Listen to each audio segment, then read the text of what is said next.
এই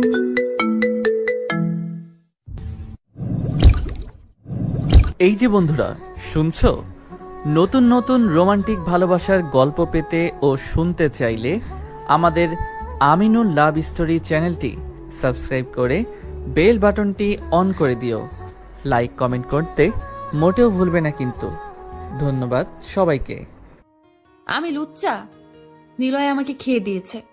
আর কি কি জানি বলছিলি? প্লিজ আপু, আমাকে ছেড়ে দেন। নিজের ইচ্ছায় আমার ঠোঁটে কিস কর। আজ আমার আর তোর বাসর রাত।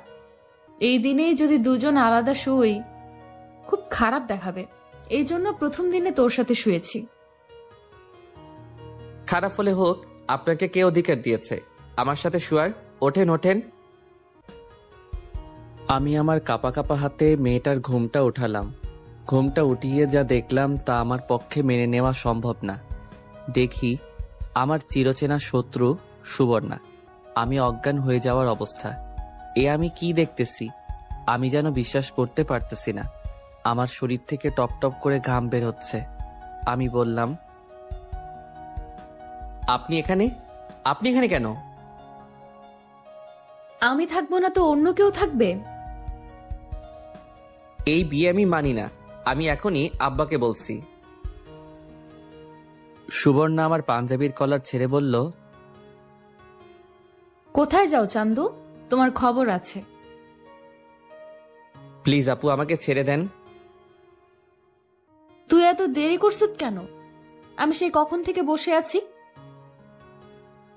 আমি আর জীবনেও আপনার সামনে আসব না। আপনাকে গালি দিব না। আমি লুচ্চা? নিলয় আমাকে খেয়ে দিয়েছে। আর কি কি জানি বলছিলি? জীবনে আর বলবো না, প্লিজ আমাকে ছেড়ে দেন। ছেড়ে দেব একটা শর্তে। আপনি যা বলবেন তাই করব।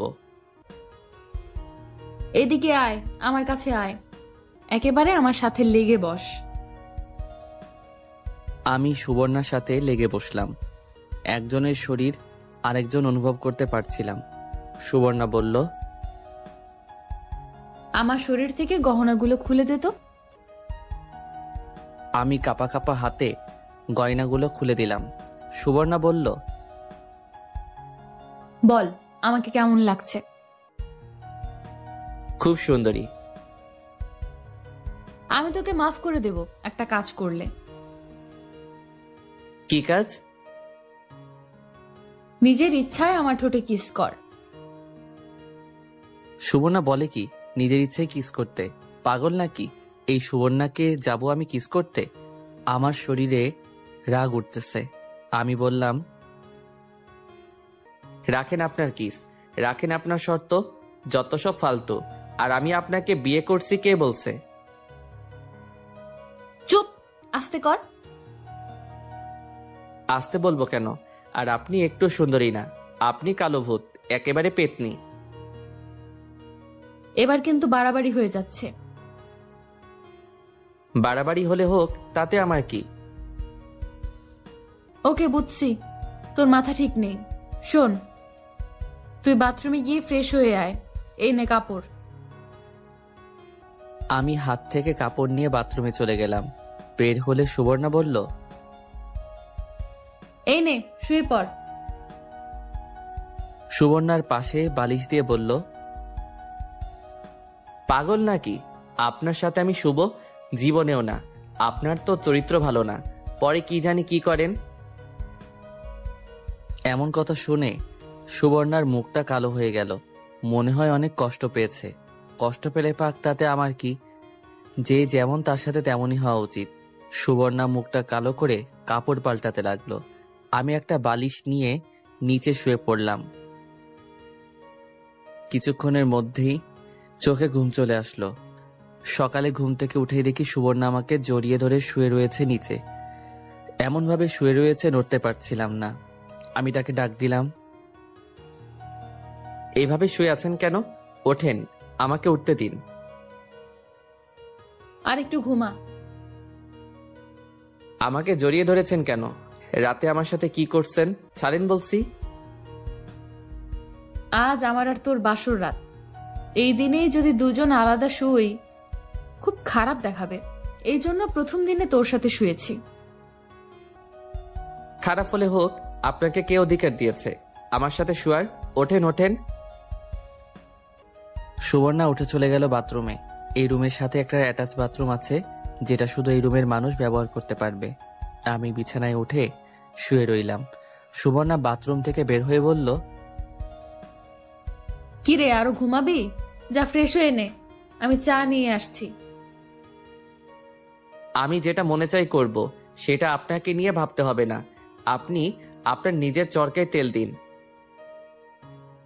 তুই মুখে মুখে তর্ক করস কেন? আমি কি তোর খারাপ বলছি? করব, 100 বার করব। আপনি আমাকে আদেশ দেওয়ার কে? দেখেন আপু, আমার উপর অধিকার খাটাতে আইসেন না। ওকে, তোর যা ইচ্ছা কর। আমি বাথরুমে ঢুকে ফ্রেশ হয়ে বিছানায় শুয়ে রইলাম। সুবর্ণা চা নিয়ে আসলো। আমি বললাম, আমি চা খাবো না। চা খাবি না তো কি সিগারেট খাবি? হুম। এখন থেকে যদি সিগারেটের নাম মুখে উঠেছে, তোর এই মুখ আমি পুড়ে ফেলবো। দেখবো নে, আমি এখন গিয়ে সিগারেট খাবো। দাঁড়া, তোর আব্বাকে বলতেছি। এই না না আপু, আব্বাকে বইলেন না। এখন চা খা। সুবর্ণা চা দিয়ে একটা কাগজ আমার দিকে দিয়ে বলল, নে, এটা ধর। কি এটা? আমি খুলে দেখলাম 10 লক্ষ টাকার একটা চেক। আমি বললাম, এটা কিসের জন্য? এটা আমার আব্বা তোর আব্বাকে উপহার দিয়েছিল, কিন্তু তোর আব্বা নেয়নি। এখন আমি কি করব? এটা তুই তোর আব্বাকে দিস। দেখো, একে তো আপনাকে আমার ভালো লাগে না, দ্বিতীয় এটা আমি নিব না, কারণ পরে কিছু হলে আমাকে এই টাকার খোটা দিবেন। এমন ফালতু কথা বলিস কেন? এটা উপহার, যৌতুক না। তারপরেও এটা আমি নিব না। এমন করিস না সাকিব, তোর আব্বার এখন টাকার দরকার। তোরা না ফ্ল্যাট কিনবি, সেজন্য তোদের টাকাটার দরকার। সেই চিন্তা আপনাকে করতে হবে না। প্লিজ টাকাটা নিয়ে তোর আব্বাকে দে, না হলে তোর আব্বাকে ব্যাংক থেকে ঋণ নিতে হবে। পরে ঋণ শোধ না করতে পারলে ঋণের বোঝা আরো বাড়বে। প্লিজ না করিস না, তোর আব্বার টাকাটা দরকার। ওকে, দিবনি। তাহলে আমি যাই, তুই চা খা। আমি চা খেলাম। চা খেয়ে কি করব? কলেজ বন্ধ, কোথায় ঘুরতে যাব সেটাও সম্ভব নয়। ভাবলাম সুবর্ণা আসুক, তার সাথে মজা করা যাক। আমি বসে বসে বেলকনিতে গিটার বাজাইতেছি। কিছুক্ষণ পর সুবর্ণা আসলো, বলল, কিরে তুই গিটার বাজাইতেছ কেন? জানিস না গিটার বাজানো ভালো না? জানি। তাহলে বাজাস কেন? ভালো লাগে। সামনে থেকে আর বাজাবি না, দে গিটার দে, আর খেয়ে যা। সুবর্ণা আমার হাত থেকে গিটার নিয়ে চলে গেল। আমি খেতে গেলাম। খেয়ে দিয়ে রুমে এসে শুয়ে শুয়ে মোবাইল টিপতেছি আর কানে হেডফোন লাগিয়ে গান শুনতেছি। কিছুক্ষণ পর সুবর্ণা আসলো, এসে বলল, কিরে কি করস? দেখতেছেন না? সুবর্ণা আমার পাশে শুয়ে আমার সাথে একেবারে নিজের শরীরটা লাগিয়ে বলল, দে একটা তার আমাকে দে, আমিও শুনবো। না, আপনার মোবাইল আছে না, আপনার মোবাইল দিয়ে আপনি শুনুন। তুই এখনো আমাকে আপনি করে বলস? আমরা না এখন জামাই বউ? আপনাকে আমি বউ হিসেবে মানি না। এমন করস কেন? শুন, বিয়ের আগে আমি তোকে মারছি, বকছি, আমি অনেক কষ্ট দিয়েছি। আপনাকে আমি কি করে ক্ষমা করি? আপনি আমাকে রাস্তায় চড় মারছেন, শুধু শুধু অপমান করছেন। আপনার কারণে আমি আরেকজনের কাছে অপমানিত হয়েছি। জানি তোকে আমি কষ্ট দিয়েছি, তুই আমাকে মন থেকে মাফ করে দে। যান, মাফ করে দিলাম। এখন এখান থেকে চলে যান। নিলয় ভাই বলছে আপনি খুব নিলয় ভাইকে জ্বালাইছেন, সেজন্য আপনাকে বিয়ে করে নাই। না জানি আমার কপালে কি আছে। প্লিজ আপু, আমাকে ছেড়ে আপনি চলে যান। এমন কথা বলিস না। কেন বলবো না? আমার আপনাকে একটু ভালো লাগে না। ভালো না লাগলেই পারে, সেজন্য চলে যেতে বলিস কেন? আপনি চলে যান। প্লিজ এমন কথা বলিস না। আমি আর তোকে কষ্ট দেব না। তোর প্রত্যেকটা কথা আমি শুনবো। প্লিজ এমন কথা বলিস না। আপনাকে আমি মেনে নিতে পারছি না। সুবর্ণা কাছে এসে আমার হাত ধরলো। সুবর্ণা বলল, সাকিব, আমি তোকে ভালোবাসি।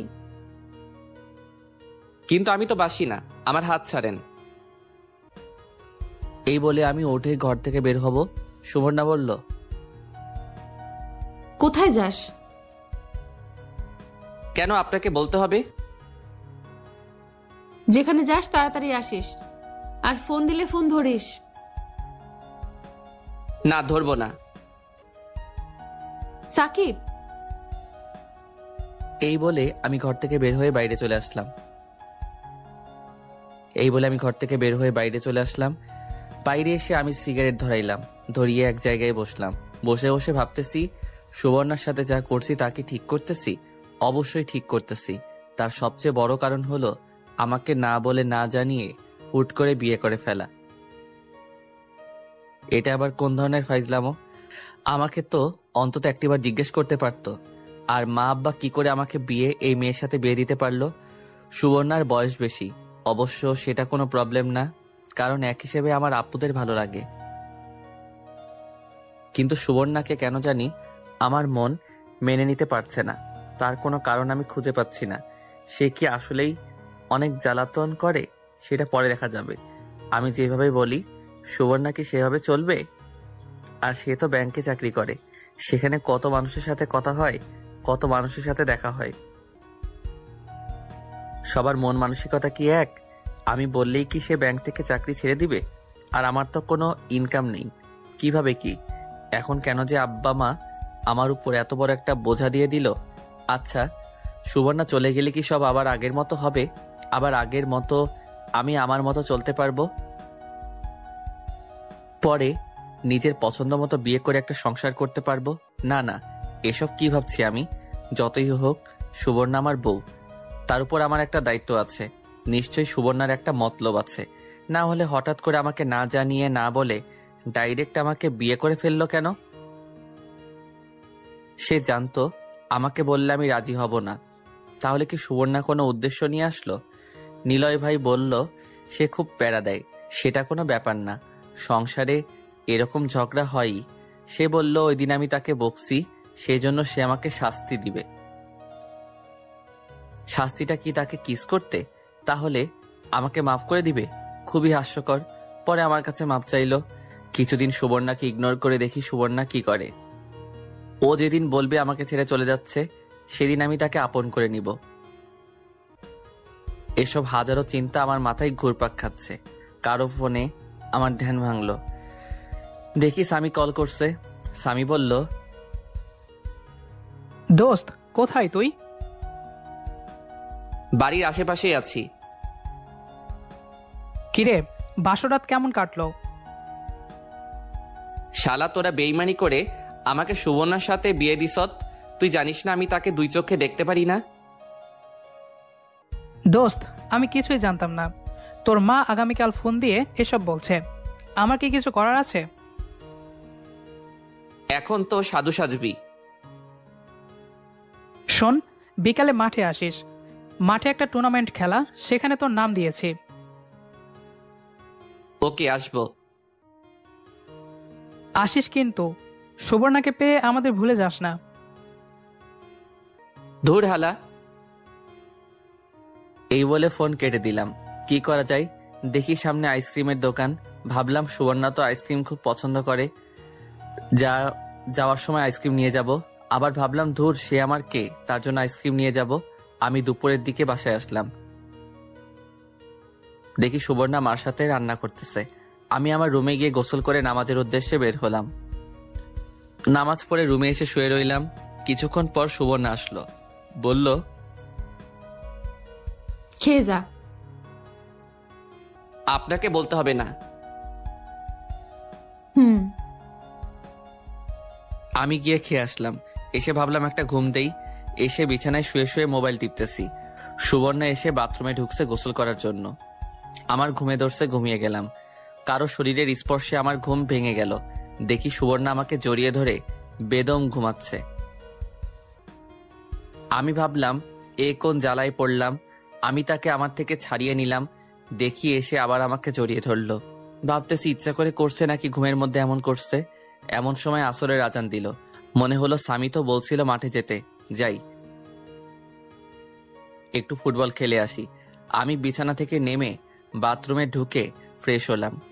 তারপর ট্রাউজার পরে রেডি হলাম বাইরে যাওয়ার জন্য। এমন সময় সুবর্ণা বলে উঠল, কোথায় যাস? খেলতে। যাস না, আমার সাথে শুয়ে থাক, আমার ভালো লাগছে না। আপনার সাথে শুতে আমার বয়ে গেল। আর একটু পরে যা। কেন? আমাকে একটু জড়িয়ে ধরে শুয়ে থাক, আমার ভালো লাগছে না। পাগল নাকি? ভালো লাগছে না তো আমি কি করব? এমন করিস কেন? আমার কষ্ট লাগে। এই বলে সুবর্ণা বিছানা থেকে উঠে এসে আমাকে শক্ত করে জড়িয়ে ধরল। আমি বললাম, আরে কি করছেন? কেউ দেখে ফেলবে তো। দেখলে দেখুক। ছাড়েন বলছি। না, ছাড়বো না। ছাড়বো, আমাকে জড়িয়ে ধর। ধুর। এই বলে আমি ধাক্কা দিয়ে তাকে ছাড়িয়ে নিলাম। ঘর থেকে বের হয়ে আসলাম। আস্তে আস্তে ভাবতে লাগলাম, এ কোন মেয়ের পাল্লায় পড়লাম আমি। আসলে তার কি দোষ? সবাই তো বিয়ের পর এগুলো করে, কিন্তু আমার কেন জানি তাকে ভালো লাগে না। মনে চায় তার থেকে দূরে দূরে থাকতাম। বউ বলেই কি, অথচ অন্য কোনো মেয়ের প্রতি আমার কোনো ইন্টারেস্ট নাই। যাকে দেখি সুবর্ণার চেয়ে সুন্দরী না। যাই হোক, এসব ভাবতে ভাবতে আমি মাঠে চলে আসলাম। খেলাধুলা করে বাসার উদ্দেশ্যে রওনা দিলাম। বাসায় এসে ফ্রেশ হলাম। দেখি সুবর্ণা নাই। মাকে জিজ্ঞেস করলে বলে ছাদে গিয়েছে মরিয়মের সাথে। ভাবলাম ছাদে কি করে এত মানুষের মাঝে। দূর, সেসব ভেবে লাভ নাই। ও যেটা মনে চায় সেটাই করুক। মাগরিবের নামাজ পড়ে রুমে আসলাম। দেখি মার সাথে কি যেন করতেছে। আমি রুমে এসে একটা গল্পের বই পড়তেছি। এমন সময় সুবর্ণা সেমাই নিয়ে রুমে প্রবেশ করলো আর বলল, নে, সেমাইটা খেয়ে নে। খাবো না। তুই না জীবনেও ভালো হবি না। এদিকে আয়, আমি খাইয়ে দেই। আমার সাথে এরকম করতে আইসেন না, আমি খাবো না। সুবর্ণা গরম সেমাই চামচে নিয়ে ফু দিয়ে ঠান্ডা করে মুখের কাছে এনে দিল। বলল, হা কর। না। হা কর বলছি। না। সুবর্ণা অনেকক্ষণ ধরে চামচ আমার মুখের সামনে দিয়ে ধরে রাখলো। আমার হা করায় আসায় দেখি আমি হা করছি না। তারপর সে নিজেই সেটা খেয়ে ফেলে। দেখি তার চোখের কোণায় পানি। মনে হয় কষ্ট পেয়েছে। কষ্ট পেয়েছে আমার কি? সেমাই রেখে সে বলল, তাহলে তুই আমার সাথে এমন করিস কেন? তোর কাছে তো আমি মাফ চাইছি। আমার আপনাকে ভালো লাগে না। প্লিজ আপু, আপনি চলে যান, আমাকে একা থাকতে দিন। সাকিব, এমন কথা বলিস না, আমার অনেক কষ্ট লাগে। কোথায় কষ্ট লাগে আপনার? আমার মনে হয় আপনার পেটে কষ্ট লাগে। সাকিব,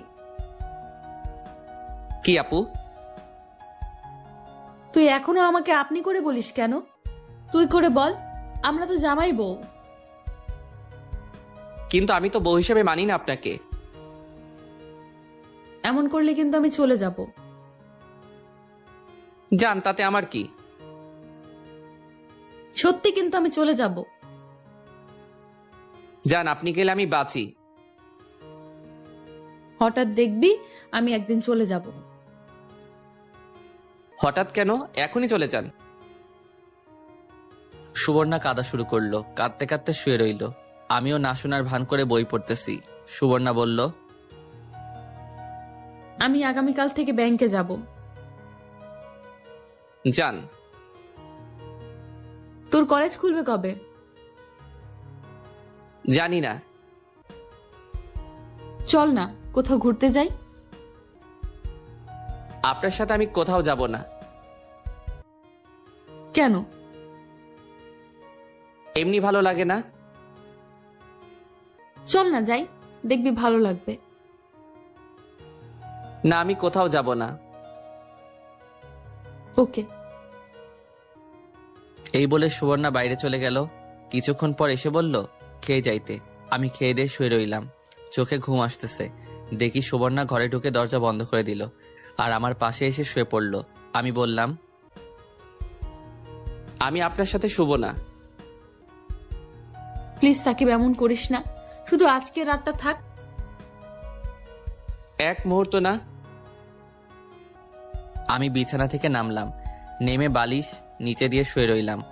সুবর্ণা উপরে শুয়ে রইল। আমি অনেকক্ষণ এদিক সেদিক করে তাকালাম, যাই আজকে রাতটা সুবর্ণার সাথে শুই। এইভাবে আমি সুবর্ণার পাশে শুয়ে পড়লাম। পিছন থেকে তাকে জড়িয়ে ধরলাম আর কানে কানে বললাম, শুধু আজকে রাতের জন্য। সুবর্ণা আমার দিকে ফিরল, ফিরে একটা মুচকি হাসি দিল আর আমাকে শক্ত করে জড়িয়ে ধরল। একটা পা আমার শরীরের উপর উঠিয়ে দিল।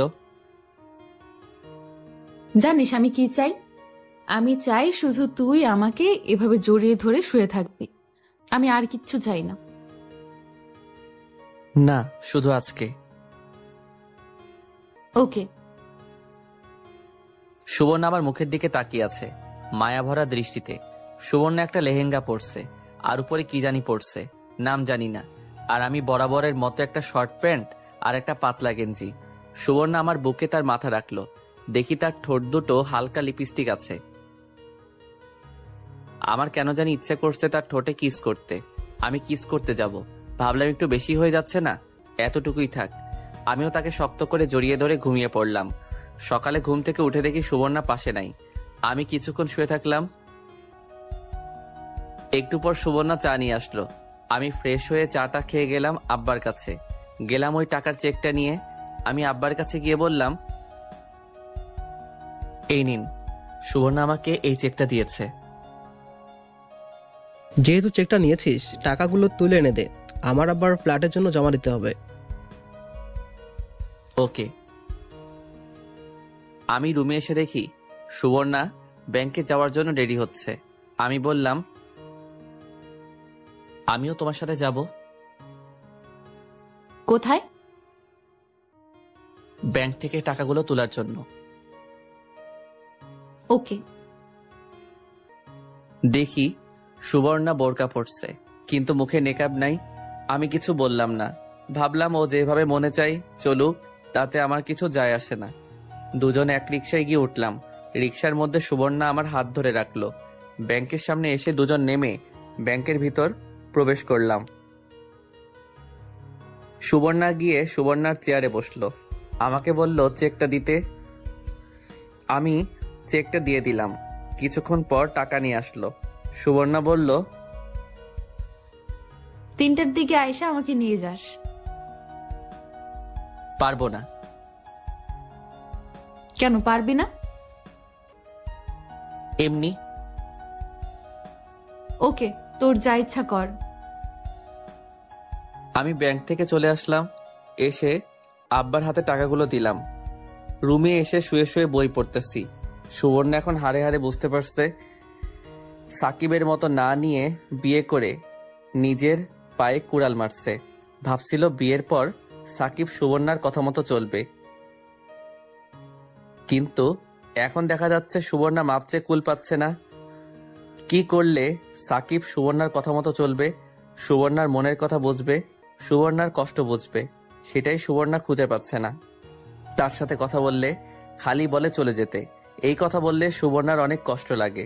সাকিব কি বোঝে না সুবর্ণার কষ্ট? মনে হয় বুঝে না বোঝার ভান করে। সুবর্ণার নিয়ত করলো সাকিব যতই কষ্ট দিক সাকিবকে ছেড়ে কোথাও যাবে না, কারণ সুবর্ণা সাকিবকে অনেক বেশি ভালোবাসে।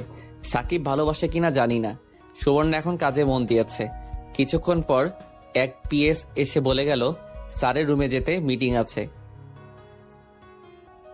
সুবর্ণা স্যারের রুমে গিয়ে দেখে কেউ নেই।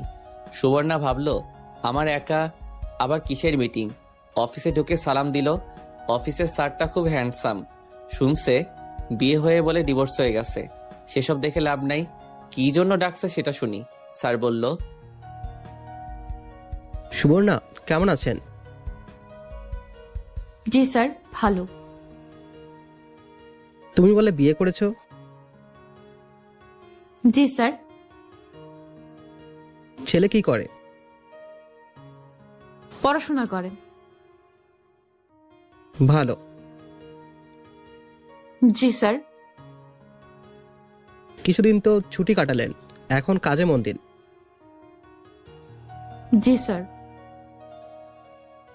যাও, কাজে যাও। জি স্যার। সুবর্ণা স্যারের কাজ কারবার কিছুই বুঝলো না। কোনো দিন তো আমার ফ্যামিলি নিয়ে আর পার্সোনাল বিষয় নিয়ে জিজ্ঞাসা করছে না, আজ এসব প্রশ্ন। কিছুই বুঝলো না সুবর্ণা। যাই হোক, সুবর্ণা কাজে মন দিল। কাজ শেষ হলে ভাবছিল সাকিবকে ফোন দিল। অনেকক্ষণ পর ফোন ধরলো। কোথায় তুই? বাসায়। কেন? চল না কোথাও ঘুরতে যাই। আপনি এখন কোথায়? ব্যাংক থেকে বের হচ্ছি। ব্যাংক থেকে বের হয়ে দেখেন আশেপাশে কোনো রিক্সা আছে নি, থাকলে সোজা বাসায় চলে আসেন, 1 মিনিট দেরি না করে। ওকে, আসতেছি। আপনি আসলে আমি বাইরে যাব। কোথায় যাবি? খেলা আছে। কেন, ওখানে না গেলে হয় না? কবে জানি তোর পা ভাঙে। আরে ভাঙবে না, তাড়াতাড়ি আসেন। ওকে। সুবর্ণা ভাবলো সাকিবের এতটুকু কথাতেই কেন জানি ভালো লাগছে। সাকিব বলছে তাড়াতাড়ি বাসায় যেতে, এটাই সুবর্ণার জন্য অনেক কিছু। সুবর্ণা রিক্সা নিয়ে বাসার উদ্দেশ্যে রওনা দিল। আমি শুয়ে শুয়ে বই পড়তেছি, গল্পের বই। আপনারা অনেকেই ভাববেন মোবাইলের যুগে আবার বই পড়া। আমি ছোটবেলা থেকেই গল্পের বই পড়তে ভালোবাসি। যারা বই পড়ে তাদের জিজ্ঞেস করে দেখেন। বই পড়তে পড়তে আমার চোখে ঘুম চলে আসলো। দরজায় টোকা দিতে ঘুম ভাঙলো, দেখি সুবর্ণা এসে দরজা লাগিয়ে দিল। এসে আমার সামনে কাপড় পাল্টাতে শুরু করলো। আমি বললাম, আরে আরে কি করছেন? আমি আসি, দেখছেন না? তুই আসর তো কি হয়েছে? তুই দেখলে সমস্যা কি? তোর জন্যই তো সব। আরে পাগল নাকি? আমি একজন ছেলে। জানি তুই ছেলে, তুই আমার জামাই তো। তুই এসব জামাই দেখবে না তো অন্য কেউ দেখবে? ধুর, আপনি কাপড় পাল্টান, আমি বেলকনিতে গেলাম। ওকে, যা। আমি বেলকনিতে চলে আসলাম। কতক্ষণ বসে রইলাম। সুবর্ণা ডাক দিল, বলল, কিরে, একটু এদিকে আয় তো। কাপড় পাল্টানো হয়েছে? তুই এদিকে আসবি তো? আমি ভিতরে গেলাম। গিয়ে যা দেখলাম তা দেখার জন্য আমি মোটেও প্রস্তুত ছিলাম না। দেখি সুবর্ণা শুধু ব্রা পরে দাঁড়িয়ে আছে। সুবর্ণা বলল, পেছনের দিকটা খুলে দে তো, আমি ধরতে পারছি না। আমি নাই। এই বলে আমি দৌড় দিয়ে বেলকনিতে চলে আসলাম। সুবর্ণা বলল, কিরে, খুলে দিয়ে যা, আমি আবার ফ্রেশ হব। আমি পারবো না। তোকে পারতেই হবে, তাড়াতাড়ি আস। পারবো না বলছি না। না খুললে কিন্তু আজকে এভাবেই বসে থাকবো। আমি ভাবলাম কি ঝামেলায় পড়লাম। আমি ঘরের ভিতরে ঢুকে সামনে গেলাম। আমার তার দিকে তাকাতেই লজ্জা করছে। হঠাৎ এমন কিছুর মুখোমুখি হব কল্পনাও করিনি। হোক না আমার বউ। সুবর্ণা বলল, তাড়াতাড়ি কর।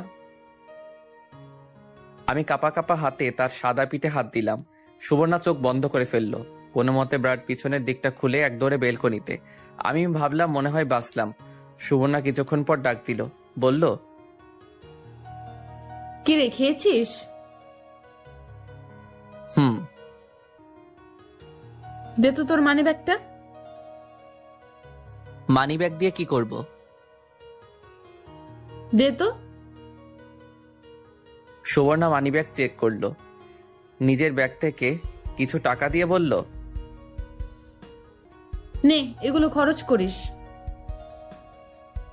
না লাগবে না। লাগবে। টাকাগুলো আপনার কাছে রাখেন, আমি চেয়ে নিব। মানি ব্যাগে থাকলে আমি খরচ করে ফেলবো। ওকে। আমি ভাবলাম যাই খেলাধুলা করে আসি। ট্রাউজার পরে রেডি হয়ে বাইরে বের হওয়ার জন্য রেডি হলাম। সুবর্ণা বলল, কোথায় যাস? জানেন না? না, জানি না।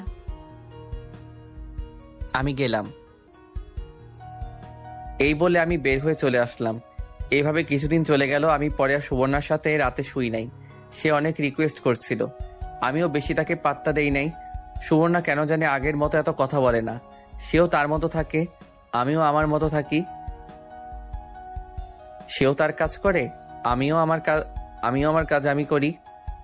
একদিন আমি কলেজ থেকে সুবর্ণার ব্যাংকের সামনে দিয়ে আসছিলাম। কেন জানি মনে হলো ব্যাংক থেকে ঘুরে আসি, সুবর্ণাকেও দেখে আসি। আরও বলছিল ব্যাংক থেকে গিয়ে ক্রেডিট কার্ড আনতে। তাই ভেবে আমি ব্যাংকের ভিতর ঢুকে সুবর্ণার ডেস্কে আসলাম। দেখি ওর নাই। ব্যাপারটা কিছু বুঝলাম না, মনে হয় মিটিং করে। সেই ভেবে কিছুক্ষণ বসে রইলাম। অনেকক্ষণ হয়ে গেল আসছে না।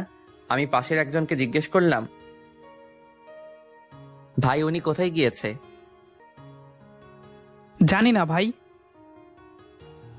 কোথায় যেতে পারে আপনার মনে হয়? ইদানিং দেখতাছি বসের অফিসে বেশি যাই, সেখানেই যেতে পারে। ভাই আপনাদের বসের অফিসটা কোথায়? 3 তলায়। ধন্যবাদ ভাই। ওয়েলকাম। আমি 3 তলায় গিয়ে বসের রুম বের করলাম। দেখি সুবর্ণা স্যারের সাথে কথা বলতেছে, আর একটু পরপর সুবর্ণা আর স্যার একসাথে হাসি দিয়ে উঠতেছে। আমি কিছুই বুঝলাম না তারা দুজন একা একা কিসের মিটিং করে। আমি আবার ওই ভাইয়ের কাছে গেলাম, দেখি ও খুব ব্যস্ত। আমি বললাম, ভাই একটু কথা বলা যাবে? একটু দাঁড়ান ভাই। ওকে। এই ভাই কাজ শেষ করে বলল, জি ভাই বলেন। ভাই আপনার নাম কি? আমার নাম সাদিকুল। সাদিকুল ভাই, উনি কি সবসময় স্যারের রুমে মিটিং থাকে? ভাই, অধিকাংশ সময় দেখি উনি স্যারের রুমে থাকে, তখন আমাদের কারো মিটিং থাকে না। তারপরে উনি স্যারের সাথে বসে কিসের কথা বলে জানি। ভাই আপনি কে? আপনি তার সম্পর্কে এত কিছু জিজ্ঞেস করছেন কেন? উনি আমার ওয়াইফ। ভাই, আপনার সাথেই ওর বিয়ে হয়েছে। উনি এসে আমার সাথে হ্যান্ডশেক করলো। ভাই আমি এখন যাই, সুবর্ণা আসলে বইলেন। আমি আসছি। ওকে ভাই। আমি ব্যাংক থেকে বের হয়ে বাসায় চলে আসলাম। আমি ভাবতেছি সুবর্ণার অন্য কোনো মতলব আছে, না হলে কাজ বাদ দিয়ে তার বসের রুমে গিয়ে বসে থাকবে কেন? আর সারি বা কেমন? সুবর্ণার সাথে এত কথা কিসের? নিশ্চয়ই কোনো মতলব আছে। ভাবলাম সুবর্ণা আসলে জিজ্ঞেস করব। আবার ভাবলাম না, দেখি সুবর্ণা কি করে। সুবর্ণা এখন আর আগের মতো কেয়ার করে না। এখন কেন জানি তার থেকে বেশি আমার কষ্ট হয়। তার এমন চুপচাপ থাকা আমার কেন জানি ভালো লাগে না। কিছুক্ষণ পর সুবর্ণা বাসায় আসলো, ঘরে ঢুকে বলল, তুই বলে ব্যাংকে গিয়েছ? হুম। আসলে আমি একটা মিটিং এ ছিলাম, তুই ফোন দিতি। না থাক, ভাবলাম যদি তোমার মিটিং এ সমস্যা হয়। কি জন্য গিয়েছিলি? এমনি ওই দিক দিয়ে যাচ্ছিলাম, ভাবলাম তোমাকে দেখে যাই। হুম। দুপুরে কি খেয়েছো? তেমন কিছু না। তোমার বসের সাথে লাঞ্চ করছো তাই না? হুম। ভালো। এই নে তোর ভিসা কার্ড। হুম। সুবর্ণা আমার সাথে কথা বলছে আর ড্রেস চেঞ্জ করতে লাগলো। সুবর্ণা বলল, দেখতেছিস না ড্রেস চেঞ্জ করছি, বাইরে যা। না যাব না। থুর, আমার লজ্জা করছে। আমি চোখ বন্ধ করলাম। অন্যদিন হলে বাইরে চলে যেতাম। ধুর। সুবর্ণা বাথরুমে ঢুকে গেল। বাথরুম থেকে ড্রেস চেঞ্জ করে বের হলো। সুবর্ণা বলল, কি রেখেছিস? না। কেন? তুমি আসলে ভাবছিলাম একসাথে খাবো, কিন্তু তুমি তো তোমার বসের সাথে খেয়ে এসেছো। দাঁড়া, আমি খাবার নিয়ে আসছি। না, খাবো না। কেন? তুমি খেয়ে এসেছো তাই এখন আর রুচি হচ্ছে না। না, তোকে খেতে হবে। তুই না খেলে আজ থেকে তোর সাথে কথা নাই। ওকে, কথা বইলো না। সাকিব, বলেন। এখনো কি আমি তোর পর? তোর সাথে কতদিন হয়ে গেল দুজন একসাথে থাকতেছি। এতদিন পর ছিলেন না, এখন আস্তে আস্তে পর হচ্ছেন। পর হতে যাব কেন? আপনিই বলেন। একটা কথা বলবো? বলেন। তাহলে আমার কাছে আয়, আমাকে জড়িয়ে ধর, পরে বলবো। বললে বলেন, না হলে আমি গেলাম। আমার বলতে লজ্জা করছে, এদিকে আয় না। ওকে।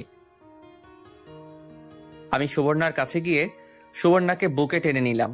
সুবর্ণাও 2 হাতে জড়িয়ে ধরে বলল, চল না, একটা বেবি নেই। আমি ভাবলাম সুবর্ণার কথা ঠিকই বলেছ, কিন্তু এখন সুবর্ণার মতিগতি কিছুই বুঝতে পারছি না। দেখি শেষমেশ কি হয়, পরে না হয় চিন্তা করব। আমি বললাম, দেখো, একে তো আমার কোনো কিছুই হয় নাই, মানে চাকরি, পড়ালেখা চালিয়ে যেতে হবে, আর এখন সম্ভব নয়। আর কিছুদিন সময় দাও। ওকে, তোর যতদিন লাগে সময় নে। প্লিজ আমাকে ছেড়ে চলে যাস না। ওকে। এখন প্লিজ কিছু খেয়ে নে। ওকে, খাচ্ছি। এই বলে সুবর্ণার ঠোঁটে ঠোঁট লাগিয়ে দিলাম। আমি কিস করতে লাগলাম। সেও রেসপন্স দিতে লাগলো। 1 মিনিট পর ছেড়ে দিলাম, কিন্তু সে আবার এসে আমার ঠোঁটে কিস করতে লাগলো। কিছুক্ষণ পর ছেড়ে দিল। আমি বললাম, ওকে, এখন তো খেয়েছি। এটাকে খাওয়া বলে? যা শয়তান। আমি একটু বাইরে যাব, টুর্নামেন্ট খেলা চলতেছে, আজকে আমরা খেলবো। আমিও যাব। তুমি গিয়ে কি করবে? তুই মার সাথে রান্নার কাজে হেল্প করো। তোর খেলা দেখব। ওকে, মার অনুমতি নিয়ে আসো, আর মরিয়মকেও সাথে নিয়ে নাও। ওকে। সুবর্ণ আমার সাথে বের হলো, সাথে মরিয়মও। মরিয়ম বলল, ভাই, একটা মোবাইল কিনে দে না।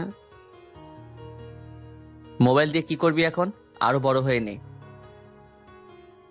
দে না কিনে, কার্টুন দেখবো। তোর ভাবিকে বল। মরিয়ম সুবর্ণাকে বলল, ভাবি, একটা মোবাইল কিনে দেন না। ধুর, তোমার ভাইয়াকে বলো।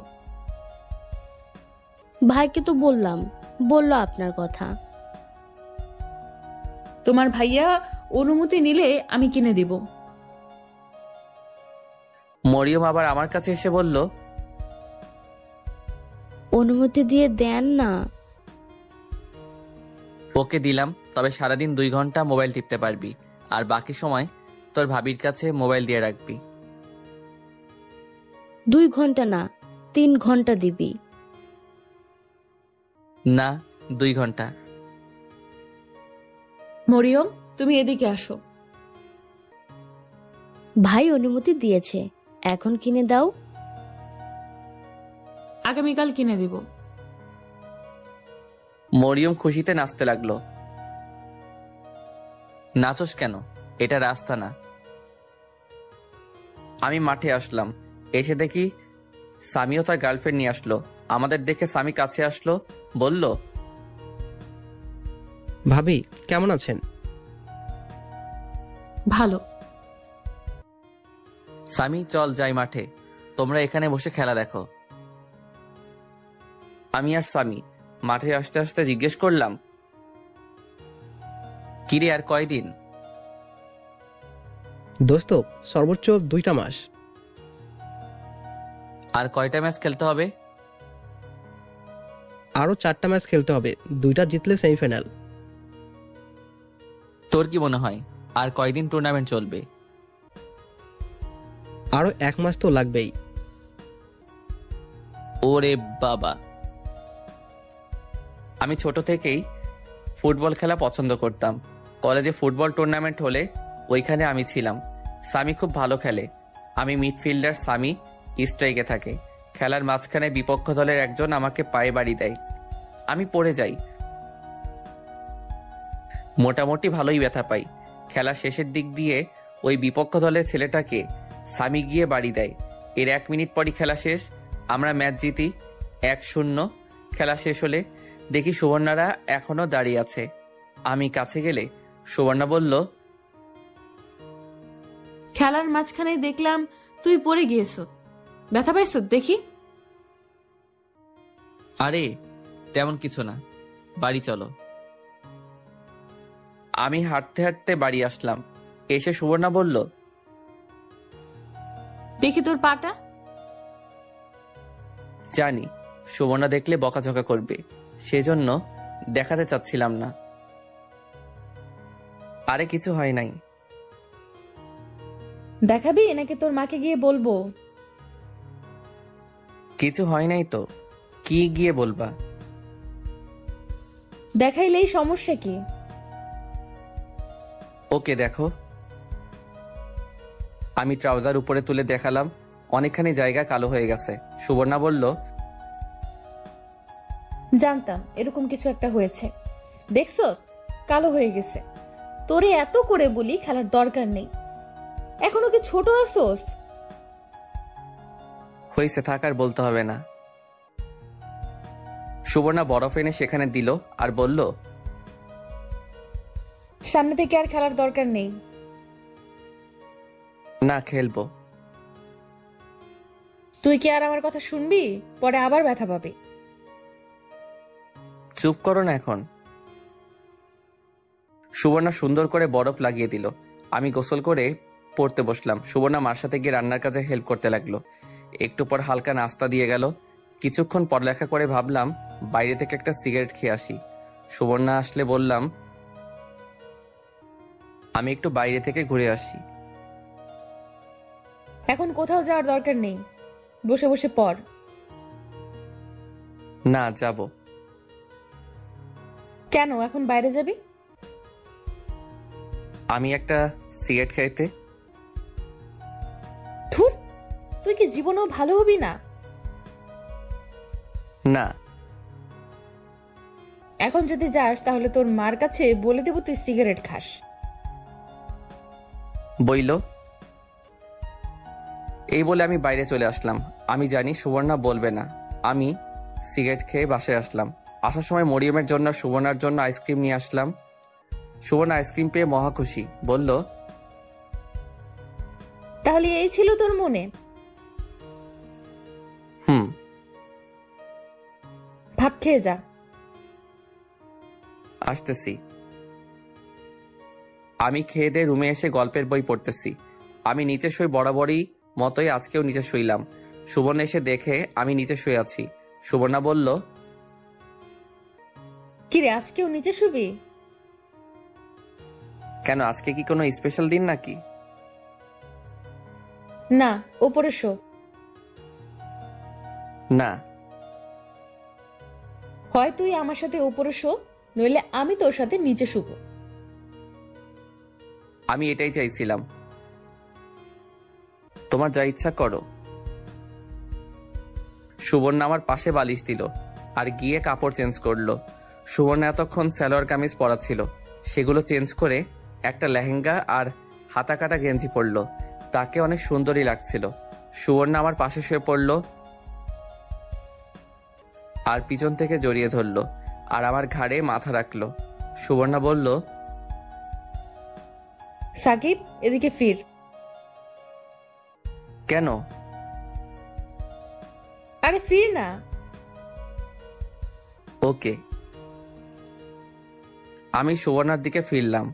সুবর্ণা আমার দিকে তাকিয়ে আছে। এভাবে তাকিয়ে আছো কেন? এমনি তোকে দেখতে ইচ্ছে করছে। কি? দাঁড়াও, দেখাচ্ছি মজা। এই বলে আমি সুবর্ণাকে কোলে তুলে নিলাম। সুবর্ণাও আমার গলায় ধরলো। আমি তাকে বিছানায় নিয়ে ফেললাম। আমিও তার পাশে শুয়ে পড়লাম। সুবর্ণাও আমাকে জড়িয়ে ধরলো। আমিও আমার সুবর্ণাকে জড়িয়ে ধরলাম এবং তার কপালে চুমু খেলাম। ভাবলাম, আসলে সুবর্ণা আমাকে সত্যি মনে হয় খুব ভালোবাসে, আর আমি তাকে খুবই ভালোবাসি। এতদিন কি হয়েছে জানি না, এখন থেকে নিয়ত করলাম তাকে সবসময় আগলে রাখবো। সে আমার জন্য অনেক কষ্ট সহ্য করছে। এখন থেকে নিয়ত করলাম তাকে আর কোনো কষ্ট সহ্য করতে দিব না। তাকে আমি সত্যি অনেক ভালোবাসি। এসব কথা ভাবতে ভাবতে ঘুমিয়ে গেলাম। সুবর্ণা পড়ছে বিপদে। সুবর্ণার ব্যাংকের ম্যানেজার কারণে অকারণে অধিকাংশ সময় সুবর্ণাকে অফিসে বসিয়ে রাখে। এটা সেটা আজাইরা কথাবার্তা বলে আর মাঝে মাঝে এমন এমন জোকস বলে না, না হেসে থাকতেই পারে না সুবর্ণা। সুবর্ণা স্যারকে নাও বলতে পারে না। একদিন সুবর্ণার ম্যানেজার সুবর্ণাকে জিজ্ঞেস করলো, তোমার ওই পিচ্চি জামাই কি তোমাকে খুব ভালোবাসে? ওই সময় সাকিবের সাথে সুবর্ণার সময় খারাপ যাচ্ছিল, তাই সুবর্ণা বলল, ভালোবেসে স্যার। আমার মনে হয় ভালোবাসে না। আপনার এরকম মনে হয় কেন? দেখো, এসব আমরা পিছনে ফেলে এসেছি, সব বুঝি আমরা। যদি তোমার তাকে ভালো না লাগে তাহলে তুমি তাকে ছেড়ে দাও। সুবর্ণা তখন আর কিছু বলে নাই। বাড়িতে এসে আমার সাথে রান্নাঘরে কাজ করতেছে। আম্মা জিজ্ঞাসা করলো,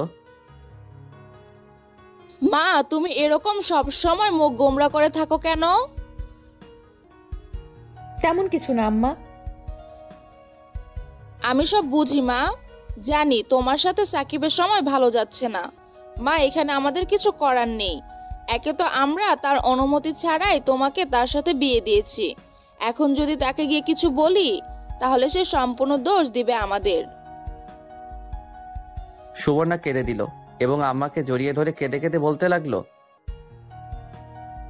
আমি জানি আম্মা, সাকিব একদিন আমাকে ঠিক বুঝবে, আমার গুরুত্ব বুঝবে। সে খুব ফ্রেশ মাইন্ডের ছেলে। আমার মনে হয় তোমাকে সে খুব ভালোবাসে। একটু ধৈর্য ধরো মা। আমি তাকে খুব ভালোবাসি আম্মা। আমি জানি মা, এখন কেঁদো না। আর শোনো, সামনের মাসে আমরা এই ফ্ল্যাট ছেড়ে দিয়ে নতুন একটা ফ্ল্যাটে চলে যাব। না আম্মা, আপনারা যান, সাকিবের সাথে ঝামেলা শেষ করে আমরা আসব, আর এই ফ্ল্যাটের ভাড়া আমি দিব। কেন মা, শুধু শুধু অপচয় করবা? আমাদের সাথে নতুন ফ্ল্যাটে চলো। না আম্মা, সাকিবের সাথে ঝামেলা মিটমাট করে আমরা আসব। প্লিজ আম্মা, না করেন না। ওকে, তোমার যা ইচ্ছা করো। ওকে আম্মা, এই জন্য আপনাকে আমার এত ভালো লাগে। যাও, সবাইকে বলো খাবার খেতে। আচ্ছা আম্মা। সুবর্ণা সবাইকে খাবার খেতে ডাকে। এর কিছুদিন পর জানি সাকিবের কি হলো। ব্যাংক থেকে আসার পর সুবর্ণাকে খুব কেয়ার করতে শুরু করে। সুবর্ণা ভাবলো সাকিব মনে হয় সুবর্ণাকে বুঝতে পারছে, এটাই সুবর্ণা চায়। এর কিছুদিন পর সুবর্ণা অফিসে কাজ করতেছিল। পিএস এসে বলে গেল, অফিসে কিসের মিটিং আছে সবার। সুবর্ণা অফিসের মিটিংয়ে গেল, গিয়ে সবার সাথে বসলো। মিটিংয়ে স্যারের কথা শুনে সবাই খুশি, কারণ স্যার বলেছে সামনে 2 সপ্তাহ পর ব্যাংকের পক্ষ থেকে একটা ভ্রমণ আছে, 2 থেকে 3 জন সাথে নিতে পারবে। এটা শুনে সবাই হাততালি দিল, কারণ সবাই চেয়েছিল একটা ভ্রমণ হোক, আর সেটা হলো কক্সবাজার 3 রাত 2 দিন, মানে এক রাতে সেখানে যাওয়া, আরেক রাতে সেখানে থাকা, আরেক রাতে সেখানে থেকে আসা। আর যারা যারা সেখানে যাবে তাদের আলাদা একটা স্যালারি দেওয়া হবে, কারণ ব্যাংকের মেইন শাখার বস যিনি বাংলাদেশে এই ব্যাংকটা পরিচালনা করেন তিনি সেখানে থাকবেন এবং তিনি সেখানে বক্তব্য রাখবেন। সেজন্য সেখানে সবাইকে থাকতে হবে। মিটিং শেষ হলে সুবর্ণার আর খুশি ধরে না, কারণ সাকিব আর সুবর্ণার একটা ফ্রিতে ট্যুর হয়ে গেল। আর মন চাইলে মরিয়মকে সাথে নিয়ে যাবে, ওর এখন স্কুল বন্ধই। সুবর্ণার ভাবতেই কি যে ভালো লাগছে। ভাবলো এই খুশির সংবাদটা আগে সাকিবকে দিয়ে দেই, আবার ভাবলো না, এই খুশির সংবাদটা সুবর্ণা অন্যভাবে দিতে চায়। ঘড়িতে তাকিয়ে দেখে আরো এক ঘন্টা আছে 3টা বাজতে। 1 ঘন্টা কাজ করে বাসায় আসে, এসে রুমে ঢোকে। আমি পরদিন ঘুম থেকে উঠে কলেজে গেলাম, কলেজ থেকে এসে বাসায় শুয়ে রইলাম, ঘুমিয়ে গেলাম। কতক্ষণ ঘুমালাম জানি না। ঘুম থেকে উঠে দেখি সন্ধ্যা ছুঁই ছুঁই। দেখি সুবর্ণা নামাজ পড়তেছে, মনে হয় মাগরিবের নামাজ। নামাজ শেষ করলে আমি বললাম, আজান দিয়ে দিয়েছে। ফ্রেশ হয়ে নামাজ পড়ে নে। ওকে। আমি ফ্রেশ হয়ে নামাজ পড়ে পড়ার টেবিলে বসলাম, কিছুক্ষণ পড়লাম। সুবর্ণা মাথার চুল আঁচড়াচ্ছে, মাথার চুল আঁচড়ায় ঠোঁটে লিপস্টিক দিল। আমি অবাক হয়ে প্রশ্ন করলাম, এরকম সাজতেছো কেন? তোকে একটা খুশির সংবাদ দিব। সেজন্য সাজতে হবে?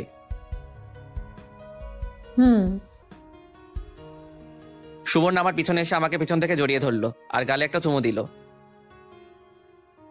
বলো কি সুসংবাদ? তার আগে আমাকে একটা চুমু দে। আমি সুবর্ণার গালে চুমু দিলাম। এবার বলো। না, ঠোঁটে কিস কর। দূর, তুমি না দিন দিন। বল দিন দিন। আমি সুবর্ণাকে হাত ধরে সামনে আনলাম, এনে টেবিলের উপর বসালাম। আমি দাঁড়িয়ে সুবর্ণা 2 ঠোঁটে আমার ঠোঁট লাগিয়ে দিলাম। সুবর্ণাও রেসপন্স দিতে লাগলো। আমি একসময় সুবর্ণার কাপড়ের ভিতরে হাত ঢুকিয়ে ফেলি আর পিছন থেকে তাকে আদর করতে থাকি। কতক্ষণ গেল মনে নাই। কারো দরজায় টোকায় হুঁশ ফিরল, মরিয়ম ডাকতেছে। সুবর্ণা কাপড় ঠিক করে দরজা খুলে আমি পড়ায় মন দিলাম। মরিয়ম ভিতরে আসলো, বলল, ভাবি আমার মোবাইলটা কোথায়? ও, আমার একটুও মনে নাই। মনে তো থাকবেই না, আমি বলছি না। আরে মন খারাপ করতেছিস কেন? আমার মনে ছিল। ভাবলাম তুমি কেমন মোবাইল পছন্দ করো, তাই তোমাকে নিয়েই মোবাইল কিনবো। এখন কিনে দিন। এখন যা, আগামীকাল কিনে দিব। না এখন। আরে খামতেছো কেন? ওকে, তুমি গিয়ে রেডি হও, আমরা আসতেছি। ভাবি সত্যি বলতেছেন তো, নাকি মজা করতেছেন? তুমি কি আমার কথা বিশ্বাস করো না? করি। তাহলে গিয়ে রেডি হও। ওকে। মরিয়ম চলে গেল। আমি বললাম, আগামীকাল গেলেও তো পারতা। শুধু শুধু মেয়েটাকে কষ্ট দিয়ে লাভ আছে? এখন কি আব্বা আম্মা বাইরে যেতে দিবে? চলো গিয়ে বলি, সাথে তাদেরকে নিয়ে নে, রাতে ডিনার করে আসি। দূর না, তাহলে তোমার মা বাবাকেও বললো। এখন হঠাৎ করে ওরা বললেই কি আর যাবে? বলতে তো প্রবলেম নাই। আরে চল, আব্বা আমাকে রাজি করাই, পরে না হয় আমার বাবা মাকে বলিস। ওকে চলো। আমি আর সুবর্ণা গিয়ে মা বাবাকে বলে রাজি হয় নাই। পরে সুবর্ণার আব্বা আমার কথা বলে রাজি হয়েছে। সুবর্ণাও তার আব্বা আম্মার সাথে কথা বলে রাজি করাই। পরে 2 ফ্যামিলি একসাথে এক রেস্টুরেন্টে গিয়ে ডিনার করি। এই ফাঁকে মরিয়মের জন্য একটা মোবাইল কিনে সুবর্ণা। সবশেষে সবাই একসাথে বাড়ি আসি। রাতে ঘুমানোর সময় আমি বললাম, সুবর্ণা মোট কত টাকা খরচ হয়েছে? সেসব জেনে লাভ নেই। না, বলো। মরিয়মের জন্য মোবাইল কিনেছি 38,000 টাকা দিয়ে, আর রেস্টুরেন্টে খরচ হয়েছে 5,000 টাকা। একটু বেশি হয়ে গেল না? মরিয়মের জন্য এত দামি মোবাইল কেনার প্রয়োজন ছিল? মন খারাপ করতেছিস কেন? শোন, তোকে কিছু কথা বলি। শোন, আমার যা কিছু আছে সব তোর জন্য। আমার টাকা পয়সা সব তোর। তুই যেভাবে খরচ করতে মন চায় সেভাবে কর। আর আমার আর তোর মাধ্যমে যদি তোর বাবা মা আর আমার বাবা মা যদি খুশি হয়, এর চেয়ে বড় পাওয়ার কি আছে? শোন, তুই আমার থেকে যা চাস আমি তোকে তাই দিব। তার বিনিময়ে শুধু তুই আমাকে তোর মনে একটু জায়গা দে, একটু ভালোবাসতে দে, যেটা নিয়ে আমি সারা জীবন চলতে পারি। আমি সুবর্ণাকে কাছে টেনে এনে নিজের বুকে শুয়ে দিয়ে বললাম, আমিও তোমার থেকে কিছু চাই না। আমি চাই সুখে দুঃখে কষ্টের সময় তোমাকে যেন আমার পাশে চাই। এর মনের ভিতর তুমি আছো, তুমি থাকবা। আমরা কবে বেবি নিব? আগে আমি উপার্জনের পথ বের করি, পরে তুমি চাকরি ছেড়ে দিবা। পরে তোমার কাজ হচ্ছে বেবির দেখাশোনা করা আর আমাকে ভালোবাসা। এখন কি তোকে ভালোবাসি না? সুবর্ণা, কি যেন বলবা বলছিলা? 2 সপ্তাহ পর আমাদের ব্যাংক থেকে একটা ট্যুর হচ্ছে। সেখানে 2 থেকে 3 জন যাওয়া যাচ্ছে। সঠিক তারিখ বলো। সুবর্ণা তারিখ বললে আমি বললাম, আমার যাওয়া হবে না। কেন? কারণ ওই দিন আমাদের টুর্নামেন্টের ফাইনাল খেলা, আর আমাদের টিম ফাইনালে উঠেছে। খেলা রেখে ঘুরতে যাওয়া কোনোভাবেই সম্ভব নয়, আর এটা ফাইনাল খেলা, কোনোভাবেই মিস করা যাবে না। সুবর্ণার মনটা খারাপ হয়ে গেল। সেখানে গেলে আলাদা একটা স্যালারি দিবে। আচ্ছা দেখি স্বামীর সাথে কথা বলে, স্বামী কি বলে। দেখ, তোরে ছাড়া ট্যুর আমার পানি, তার চেয়ে ভালো না যাওয়া। ওকে দেখি, স্বামীর সাথে কথা বলে এখন হাসি দাও আর লাইট বন্ধ করে আসো। সুবর্ণা গিয়ে লাইট বন্ধ করে এসে আমার পাশে শুয়ে পড়ল এবং আমাকে জড়িয়ে ধরে বলল, সামনের সপ্তাহ মনে হয় তোর আব্বা আম্মা নতুন ফ্ল্যাটে চলে যাবে। কেন আমরা যাব না? না, আমরা এই ফ্ল্যাটে থাকবো দুজনে, ভাড়া আমি দিব। পরে কোনো এক সময় না হয় চলে যাব। তোমার শুধু অপচয়। এখন ঘুমা, আমাকে একটা চুমু দিয়ে। আমি সুবর্ণাকে চুমু দিয়ে ঘুমিয়ে গেলাম। এভাবে আস্তে আস্তে সুবর্ণা ভ্রমণের দিন চলে আসলো। আমি যেতে পারবো না, কারণ ফাইনাল খেলা। স্বামী বলছে কোনোভাবেই মিস করা যাবে না, তাই সুবর্ণার সাথে মরিয়মকে পাঠাবো ঠিক করলাম। কিন্তু সুবর্ণা বলল তার ছোট বোনকে সাথে নিবে। আবার ভাবলাম এত দূরে একা দেওয়া ঠিক হবে কিনা, কিন্তু সে বলল খুব জরুরি।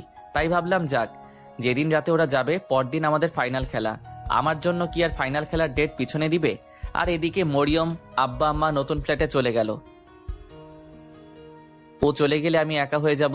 দূর একদিন কি হবে, এই কয়দিন তাকেও বেশি পাশে পাই নাই, কারণ তার ব্যাংকে খুব কাজ গেছে। সুবর্ণা যেদিন যাবে সেদিন দুপুরে আমার জন্য রান্না করছে। 2 দিন খাওয়ার জন্য আমি না করছি, বলছি বাইরে থেকে খেয়ে নিব।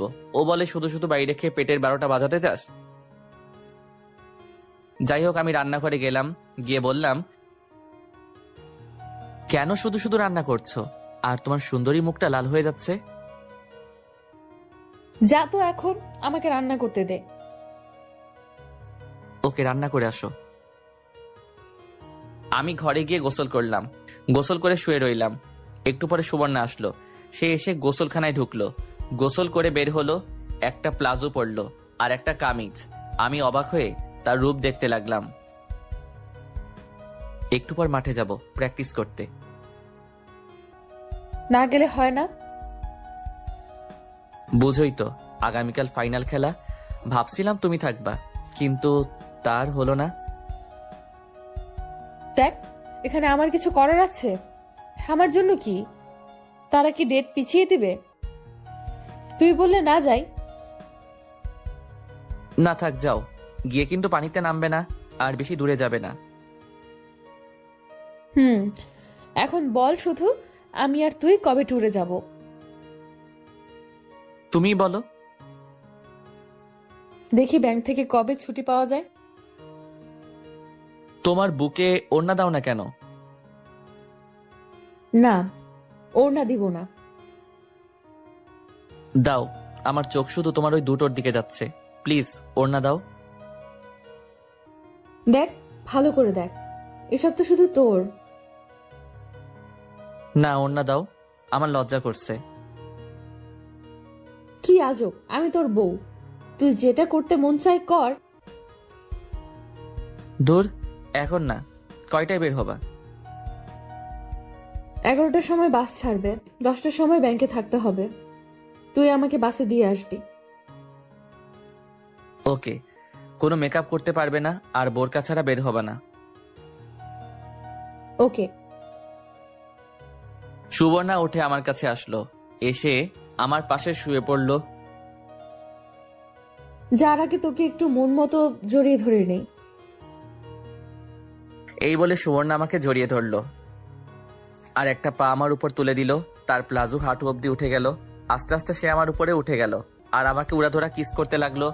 আমিও কিসের রেসপন্স দিতে লাগলাম। আমি একটা হাত তার কাবিজের ভিতর ঢুকিয়ে দিলাম। সে আমার মাথা ধরে ইচ্ছে মতো কিস করতে লাগলো, যাতে আমি ছুটতে না পারি। অনেকক্ষণ এভাবে চললো। এমন সময় আসরের আজান দিল, আমাদের হুঁশ ফিরল। সুবর্ণা কিস ছেড়ে আমার উপর শুয়ে পড়ল। আমার ছোট ছোট চাপদাড়িতে নিজের গাল ঘষাতে লাগলো। কি হলো, এবার ছাড়ো। না, মন চাচ্ছে আজকে সারা দিন রাত তোর সাথে এভাবে শুয়ে থাকতে। এই বলে সে আবার কিস শুরু করলো। এবার ঠোঁটে, মুখে, নাকে, কপালে, গলায় সারা মুখ চুমুতে ভরিয়ে দিল। আমি দেখতেছি সুবর্ণা ছাড়বে না, তাই আমি তাকে কোলে তুলে নিলাম। সে আমার গলায় ধরে তখনও আমাকে কিস করে চলেছে। আমি কোলে করে দরজার সামনে নিয়ে আসলাম। এসে তাকে কোল থেকে নামিয়ে দরজা খুলে বাইরে বেরিয়ে আসলাম। খিরে, পালাচ্ছিস কেন? আসতেছি। আমি মাঠে এসে প্র্যাকটিস করে সন্ধ্যার দিকে বাড়িতে আসলাম। এসে দেখি মরিয়ম আর সুবর্ণার বোন রেডি হয়ে বসে আছে। আমি রুমে গিয়ে ফ্রেশ হয়ে নিলাম। সুবর্ণাও রেডি হলো। সুবর্ণা বলল, দেখ তো কেমন লাগছে। খুব সুন্দরী। আমার একটুও ভালো লাগছে না, কেমন জানি ভয় করছে। ভয় কি আছে, আমি তো আছি। তুই কি আমার সাথে যাবি? না, তবে ফোনে কথা বলবে। ওকে। শোন, এখন বের হয়ে যেতে হবে, অফিসে মিটিং আছে একটা। মিটিং শেষ করে পরে বাসে উঠতে হবে। ওকে, চলো বের হই। আর রান্না বান্না করা আছে, ফ্রিজে রাখা আছে, বের করে গরম করে খেয়ে নিস। ওকে। তোর জন্য কি আনবো? আমার জন্য কিছু আনা লাগবে না। আমি শুধু চাই তুমি আবার আমার কাছে ফিরে আসো। এই শোন না, শেষমেশ একটা কিস দিয়ে দে। ওকে। আমি সুবর্ণাকে কাছে এনে তার ঠোঁটে কিস বসালাম। কিছুক্ষণ পর ছাড়লাম। সুবর্ণা বলল, মন চাচ্ছে না তোকে ছেড়ে চলে যেতে। তোকে ছাড়া কি করে থাকবো? আরে একদিনই তো দেখবে চলে যাবে। চল, রেডি হয়ে নে। আমি রেডি। চল তাহলে বের হই। আমরা রিক্সা দিয়ে প্রথমে ব্যাংকে আসলাম। রিক্সায় আমি আর সুবর্ণা একসাথে বসলাম। সুবর্ণা সারাক্ষণ আমার হাত শক্ত করে ধরে রাখলো। বিদায় নেওয়ার সময় সুবর্ণার চোখের কোণে পানি দেখলাম। ও আমাকে একদিন ছাড়া থাকতে কত ভয় পাচ্ছে। যদি আমি সারা জীবনের জন্য চলে যাই তখন কি করবে? আসলে বাস্তবতা তার উল্টা। আমরা সবাই জানি কারো জন্য কোনো কিছু থেমে থাকে না। যাই হোক, তাকে বিদায় দিয়ে বাড়িতে আসলাম। ভাবলাম এখন ইচ্ছা মতো সিগারেট খেতে পারবো। তাই বাড়িতে এক প্যাকেট বেনসন নিয়ে নিলাম। বাড়িতে এসে মনের ইচ্ছা মতো সিগারেট টানতে লাগলাম। এমন সময় সুবর্ণা ভিডিও কল দিল। আমি ফোন ধরলাম। কি রে, খেয়েছিস? না। এখন কি করস? আমি সিগারেট দেখালাম। আমি জানতাম আমি গেলে তুই ইচ্ছে মতো সিগারেট খাবি। এই, তুই শেষবারের মতো সিগারেট খেয়ে নে, আর কোনো দিন যদি দেখি তোর খবর আছে। ওকে, শেষবারের মতো খেয়ে নেই। ওরা কোথায়? ওরা দুজনে এক সিট দিয়েছে, আর আমি বসছি আরেকজনের সাথে। দেখি কে সে। সুবর্ণা ক্যামেরা ঘুরিয়ে দেখালো পাশে আরেকজন মেয়ে। আমি বললাম, তার কাছে মোবাইলটা দাও তো। কি বললি? তুমি দাও। সুবর্ণা মোবাইল দিল। আমি বললাম, আপু, আপনি তো সুবর্ণাকে চিনেন, আমি ওর হাজবেন্ড। প্লিজ আপু, তাকে একটু দেখে রাখবেন, সে যেন একা একা কোথাও না যায়। আরে আমি ওকে কি দেখবো, ওর খেয়াল রাখার জন্য তো বসই আছে। কি বললেন আপু? ওকে, আমি কোথাও যাব না, আর ভালো করে খাওয়া দাওয়া করিস। এখন রাখি। আরে আমার কথা শুনো। এই বলে সুবর্ণা ফোন কেটে দিল। আমি ওই মেয়েটার কথা স্পষ্ট শুনতে পেয়েছি। আমি ভাবছিলাম সুবর্ণা আগের মতো কি এখনো বসের সাথে কথা বলে। আগে ভাবছিলাম আমি তাকে ইগনোর করাতে সে বসের সাথে টাইম পাস করে, কিন্তু তারপর থেকে তো আমি তাকে আর ইগনোর করিনি। সুবর্ণা কি ইচ্ছে করে বসের সাথে আলাপ করে আমার যেদিন ফাইনাল খেলা সেদিন তাদের ট্যুর দিল, যাতে আমি না যেতে পারি আর তারা মনের মতো আনন্দ করতে পারে। কিন্তু সুবর্ণার আচার আচরণে তো সেরকম কিছু বোঝার উপায় নেই। তাহলে কি সুবর্ণা আমাকে ধোঁকা দিল? আমি বিশ্বাস করতে পারছি না। ভাবলাম এখন তাকে এসব বলে রাগারাগি করে লাভ নেই, পরে ওইখানে গিয়ে কোনো অঘটন ঘটাতে পারে। তার চেয়ে ভালো সে বাড়িতে আসুক, তারপর তাকে ঠান্ডা মাথায় জিজ্ঞেস করব। আমি আরেকটা সিগারেট খেলে মাথাটা একটু টেনশন মুক্ত হলো। পরে ঘুমিয়ে গেলাম। পরদিন সকালে সুবর্ণার সাথে একটু একটু কথা বললাম। বিকেলের দিকে ফাইনাল খেলা হলো, যেখানে আমাদের পারফরমেন্স অনেক ভালো হলো, যার কারণে আমরা ম্যাচটা জিতে যাই 2-1 গোলে। সন্ধ্যার পরে শুয়ে মোবাইল টিপতেছিলাম। আমাদের জিতার কয়েকটি ছবি সুবর্ণাকে হোয়াটসঅ্যাপে দিলাম। সুবর্ণাকে বুঝতে দিলাম না আমার মনের কথা। ভাবলাম ফেসবুকে কয়েকটি ছবি আপলোড দেই। ফেসবুকে ঢুকে টাইমলাইন চেক করছিলাম। একটা পোস্টের উপর আমার চোখ আটকে যায়। দেখি সুবর্ণা আর তার বস একসাথে ছবি তুলে ফেসবুকে পোস্ট করেছে। আইডি চেক করে দেখি তার বসের আইডি। আমার কলিজায় গিয়ে আঘাত লাগলো। এটা আমি কি দেখছি? আমার কেন জানি বিশ্বাস হচ্ছে না। সুবর্ণা এমন কাজ কি করে করতে পারলো? কেন জানি অনিচ্ছা সত্ত্বেও চোখ দিয়ে পানি বের হচ্ছে। এখন তাকে কিছু বলবো না, সে ঠিক মতো বাড়িতে আসুক, পরে না হয় এটার ফয়সালা করব। পরদিন রাতে সে আসলো। আমি দরজা খুলে দিলাম। আসলে আমি আবার ঘুমিয়ে গেলাম। সুবর্ণা তার পাশের মেয়েটার প্রতি প্রচন্ড রাগ হচ্ছে। সাকিবের ফোন কেটে দিয়ে সুবর্ণা বলল, আমার খেয়াল রাখার জন্য বস আছে, এই কথার মানে কি? তো বসই তো আপনার ভালো খেয়াল রাখে, সারাক্ষণ বসের অফিসে বসে থাকেন। কখন দেখছেন আপনি? কয়দিন আগে দেখেছি না। তো এই কথা আপনাকে কে বলছে? আমার হাজবেন্ডকে বলতে। বোকা পাইয়া সুন্দর একটা ছেলেকে বিয়ে করে ফেলেছেন, তার সত্য কথা জানা উচিত না? চুপ! যত সব ফালতু। কেন যে বস এদেরকে ব্যাংকে চাকরি দেয়? খালি মানুষের সংসারে ঝামেলা করার জন্য বসে থাকে। এখন তো ফালতু বলবেনি, কারণ সত্য কথা বলছি না। একটা কথাও বলবেন না। সুবর্ণাদের কক্সবাজার আসতে সকাল হয়েছে। সবাই হোটেল বুকিং করে রুমে চলে গেল। একটু পর মরিয়ম তারা বলল বিচে যাবে। সুবর্ণা তাদের নিয়ে বিচে আসলো। বিচে তারা এসে অনেক খুশি। সুবর্ণা তাদের বলে দিল পানিতে না নামতে। একটু পর খেয়াল করলো তাদের অফিসের অনেকেই বিচে আসলো। অনেকেই তাদের ওয়াইফকে নিয়ে, আবার একা ছেলে মেয়ে নিয়ে। কে জানি সুবর্ণা বলে ডাক দিল। সুবর্ণা চেয়ে দেখে তার বস বলল, তোমার জামাই কোথায়? সে আসেনি। এমন একটা ট্যুরে তোমাকে সে একা আসতে দিল?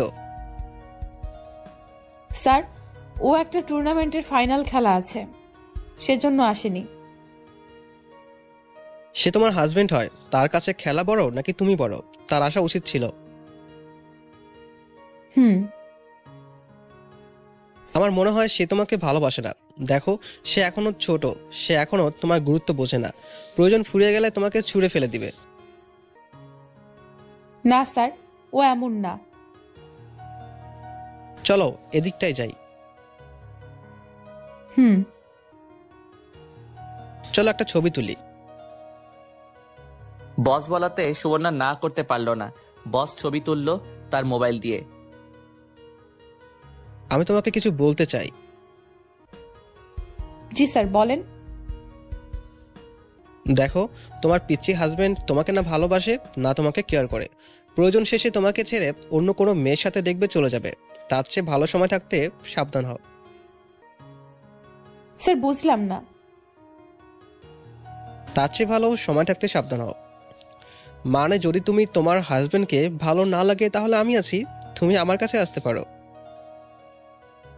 বসের মুখ থেকে এমন কথা বের হবে সুবর্ণা কল্পনাও করেনি। কি নিচু মনের মানুষ। দেখতেছে আমার জামাই আছে, তারপরেও কি বেহায়ের মতো প্রস্তাব দেয়। আর সাকিবকে ছাড়া সুবর্ণা কিছুই কল্পনা করতে পারে না। সাকিবই সুবর্ণার সব। সুবর্ণার চুপচাপ দেখে বস বলল, তোমাকে আমি চাপ দিচ্ছি না, আজকে ভালোভাবে চিন্তা করে আমাকে জানাও। ওকে, আমি যাই। এই বলে বস চলে গেল। সারাদিন এদিক সেদিক ঘুরে চলে গেল। পরদিন আবার বসের সাথে হোটেলে দেখা। বস বলল, তো সুবর্ণা, কি চিন্তা ভাবনা করলা? সুবর্ণা কোনো দ্বিধা ছাড়াই বলতে লাগলো, না স্যার, আমি তাকে ছাড়তে পারবো না। তাকে ছাড়া আমি কিছুই কল্পনা করতে পারি না। সাকিবের জন্য আমি সব দিয়ে দিব। সে যদি আমাকে ব্যবহার করে ফেলে দেয় তাহলে সেটা ভেবে নিব আমার কপাল ভালো না।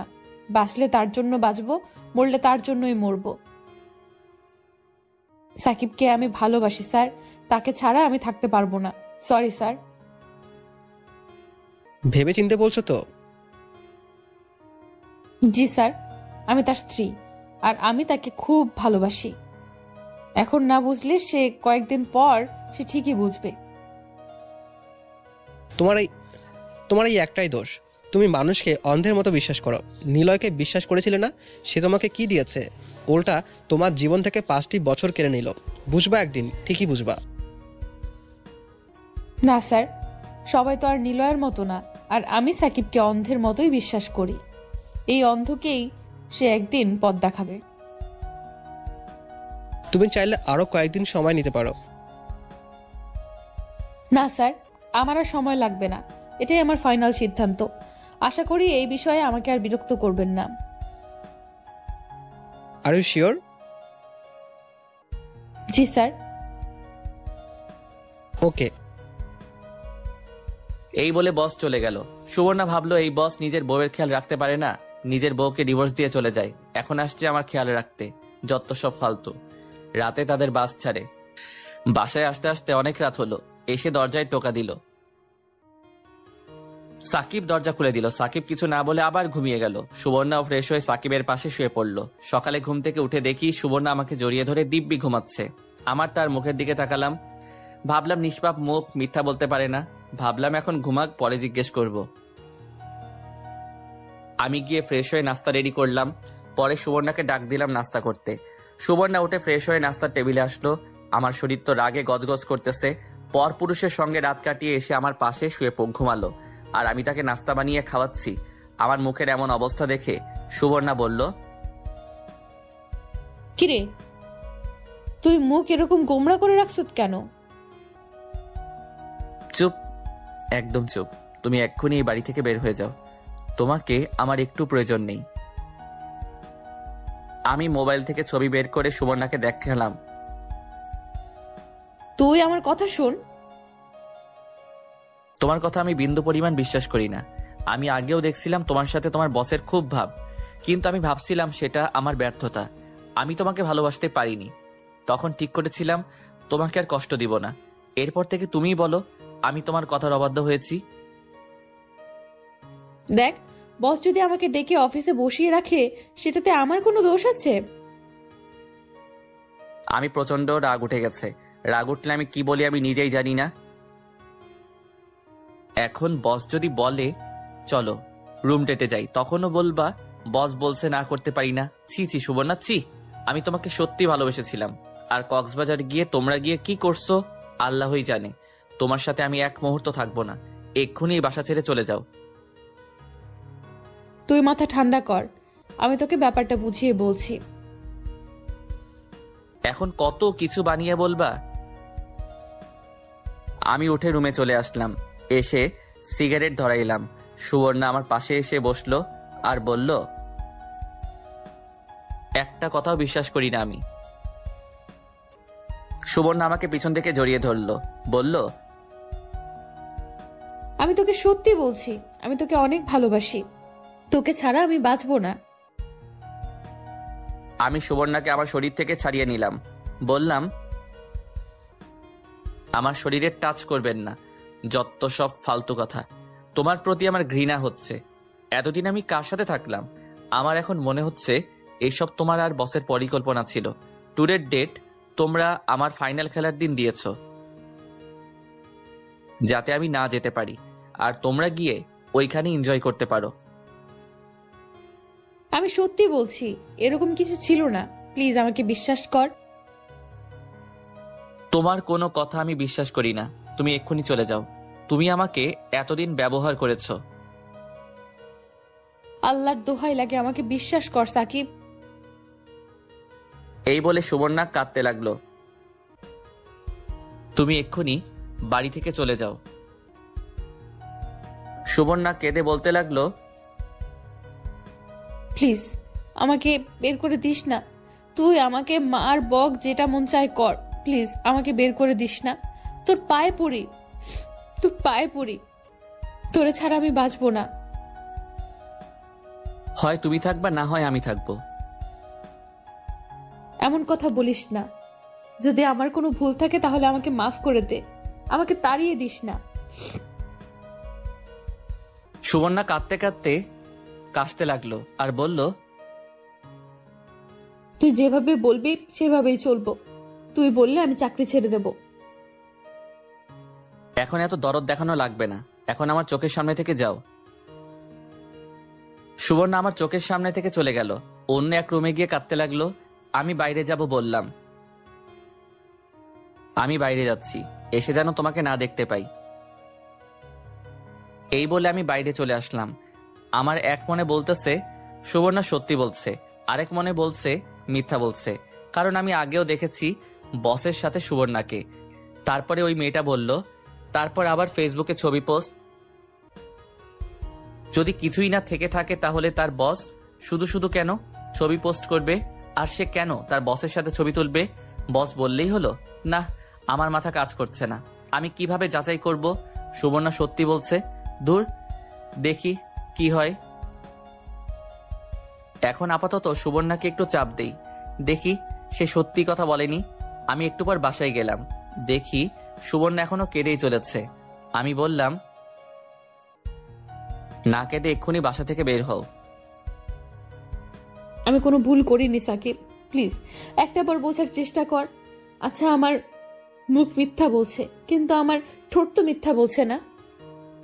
এই ঠোঁট দিয়ে কত তোকে কিস করেছি, সেসব কথা তোর একটুও মনে পড়ে না? আমি ভাবলাম সে তো ঠিকই বলছে, তাকে কত কিস করেছি, একটি বারও তো আমাকে ফিরিয়ে দিল না, উল্টা সে আমাকে কত কিস করছে। এগুলো করার সময় আর দ্বিধা কাজ করেনি। সে হয়তো সত্যি বলছে, কিন্তু আমার বিশ্বাস হচ্ছে না। না, আমাকে শিওর হতে হবে, পরে আবার কোনো বিপদ হবে। আমি বললাম, এখন কত উসিলা দিবা? আরেক পুরুষের সাথে রাত কাটিয়ে এখন এখানে এসে যুক্তি দাও? সাকিব, তুই নিজের চোখে দেখছ? না। তাহলে শুধু শুধু কেন তুই আমাকে মিথ্যা অপবাদ দিচ্ছিস? দেখো, আমি একেবারে বোকা না, একটু হলেও বুঝি। আচ্ছা, আমাকে কি মাফ করে দেওয়া যায় না? তুমি যে অপরাধ করছো তার একমাত্র উপায় হচ্ছে তোমাকে ডিভোর্স দিয়ে দেওয়া। সাকিব, এমন কথা মুখে আনিস না। তোরে ছাড়া আমি কিছুতেই ভাবতে পারি না। যখন অন্য কোনো পুরুষের সঙ্গে যাও তখন আমার কথা মনে থাকে না? এবার কিন্তু বেশি বাড়াবাড়ি হয়ে যাচ্ছে। উচিত কথা বলছি না? বাড়াবাড়ি তো হবেই। তুমি কেমনে পারলে এমন কাজ করতে? সাকিব, সুবর্ণা এসে আমাকে চর মেরে বসলো। দেখি তার চোখ লাল হয়ে গেছে। চর মেরে আমাকে জড়িয়ে ধরলো, আমার বুকের উপর মাথা দিয়ে কাঁদতে কাঁদতে লাগলো আর বলল, এমন কথা বলিস না। আমি আর সহ্য করতে পারছি না। আমি মরে যাব, আমি মরে যাব। যাও, তোমাকে আর কিছু বলবো না, তবু তুমি আমাকে ছেড়ে দাও। এই বলে সেখান থেকে চলে আসলাম। ভাবলাম সুবর্ণা হয়তো সত্যি বলছে, কিন্তু আমার মন মেনে নিচ্ছে না। এভাবে 2 দিন চলে গেল। এই 2 দিনে সে পানি ছাড়া কিছুই খায় নাই। তার লম্বা লম্বা চুলগুলো এলোমেলো হয়ে গেছে, কাঁদতে কাঁদতে চোখের নিচে কালো হয়ে গেছে। সে বাড়ির এক কোনায় এভাবে পাগলের মতো বসে রয়েছে। সে খাই নাই দেখে আমিও খাইনি, তবে বাইরে থেকে হালকা নাস্তা করছি। আমি ভাবলাম এইভাবে আর চলে না, কিছু একটা করতেই হবে। তাই ঠিক করলাম সুবর্ণার বসের সাথে দেখা করব। দেখি গিয়ে বস কি বলে। বাইরে বের হওয়ার সময় দেখি সুবর্ণা এখনো সেখানে বসে আছে। তার এমন অবস্থা দেখে নিজেরই তার থেকে বেশি খারাপ লাগছে। আমি কাছে গিয়ে সুবর্ণার হাত ধরলাম। আমার হাত ধরবি না, আমি তোর কেউ না। যা, যেখানে মন চায় যা। আমি সুবর্ণাকে দাঁড় করিয়ে বুকে টেনে নিলাম। সুবর্ণা বলল, তোরে ছাড়া আমি কিছুই ভাবতে পারি না। ওকে, চলে যাচ্ছি। এই বলে আমি বাইরে চলে আসলাম। ভাবলাম সে হয়তো একটু অভিমান করছে। আমি প্রথমে ব্যাংকে গেলাম। ভাগ্যের জোরে বসকে পেয়ে গেলাম, কিন্তু তার একটা মিটিংয়ে আছে। মিটিং শেষ করতে অনেকক্ষণ লাগলো। মিটিং শেষে তার অফিসে গিয়ে বসলো। আমি গেলাম তার অফিসে। অফিসের ভিতরে গিয়ে সালাম দিলাম। কেমন আছেন? ভালো। আপনি কে? আপনাকে তো চিনলাম না। আমি সাকিব, আপনার ব্যাংকের কর্মচারী, সুবর্ণার হাজবেন্ড। ও মিস্টার সাকিব, বসেন বসেন। ধন্যবাদ। তো আপনাদের কেমন চলছে? জি ভাই, ভালো। ভাই, আপনাকে কিছু জিজ্ঞেস করার জন্য আসছি। বলেন। আমি ওই দিন ফেসবুকে দেখলাম আপনি আর সুবর্ণা ছবি তুলে ফেসবুকে একটা পোস্ট করেছেন। আপনি কারণটা জানতে পারি? আসলে ওইটা আমার ভুল ছিল, আর একদিন পর আমি ছবি ডিলিট করে দিয়েছি। আসলে ভাই, আপনার ওয়াইফকে আমার ভালো লাগতো, তাই তার কাছে প্রস্তাব দিয়েছিলাম, কিন্তু সে আমাকে না করে দিয়েছে। কি কি বলছে ভাই, একটু বলতে পারবেন? সুবর্ণা যা যা বলছিল ঠিক তাই বলল, আর শেষমেশ বলল,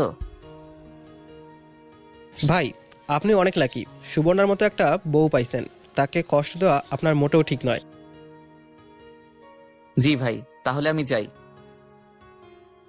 প্লিজ 1 কাপ কফি খেয়ে যান। আরেক দিন ভাই। এই বলে আমি বাসায় চলে আসলাম। এসে পুরো ঘর সুবর্ণাকে খুঁজলাম, কোথাও নেই। আমার ভিতর ভয় ঢুকে গেছে। কোথায় গেল? ঘরে ঢুকে দেখি মোবাইল, কাপড় চোপড় সব আছে। তাহলে গেল কোথায়? পাশের বাড়ির ছাদে দেখি সুবর্ণার বোন। আমি তাকে জিজ্ঞেস করলাম সুবর্ণা তাদের বাসায় গিয়েছে কিনা। সে বলল না। তাহলে কি আমাদের বাসার ছাদে? যাই, ছাদে যাই। এমন সময় সুবর্ণা ঘরে ঢুকলো। আমার যেমন আত্মা ফিরে আসলো। সুবর্ণাকে দেখে বললাম, কোথায় গিয়েছিলা? তোরে বলতে যাব কেন? বলো না। না, বলবো না। সুবর্ণা আবার আগের জায়গায় গিয়ে চুপচাপ বসে রইল। তখন একেবারে পাগলির মতো লাগছিল। চুলগুলো এলোমেলো, ফোলা ফোলা গাল, নাকে দুল নেই, কানে নেই, হাতেও নাই, যেমন একেবারে বিধবা হয়ে গেছে। কোনায় বসে মাথা নিচু করে দিয়ে বসে রয়েছে। আমি দরজা লাগালাম, তার কাছে গেলাম, গিয়ে তার হাত ধরলাম। সুবর্ণা আমার হাত থেকে তার হাত ছুটিয়ে নিল। আমি তার 2 পা ধরে আর পিঠে ধরে পাজা কোলা করে কোলে তুলে নিলাম। সুবর্ণা আমাকে মারতে লাগলো আর বলতে লাগলো, ছাড় আমাকে কুত্তা, ছাড় আমাকে কুত্তা, তুই বেরিয়ে যাই বাসা থেকে। যাব না, এখন যা, তোর আর এই বাসায় জায়গা নেই। আমি সুবর্ণাকে আমার বিছানায় এনে ফেললাম। তখনও সে আমাকে মারতে লাগলো। আমি তার হাত দুইটা ধরে তার ঠোঁটে আমার ঠোঁট লাগিয়ে দিলাম, কিন্তু সে কোনো রেসপন্স করছে না। কিন্তু আমি করেই যাচ্ছি। একটু পর সে রেসপন্স করতে লাগলো। সুবর্ণ আমাকে একটু ছাড় দিচ্ছে না, প্রতিটা মুহূর্ত কাজে লাগাচ্ছে। সুবর্ণ এক সময় আমার গেঞ্জি খুলে ফেললো। আমি আগেই তার কামিজ খুলে ফেলেছিলাম। আমি কিস করতে করতে একসময় তার ঘাড়ে কানে কিস করতে লাগলাম।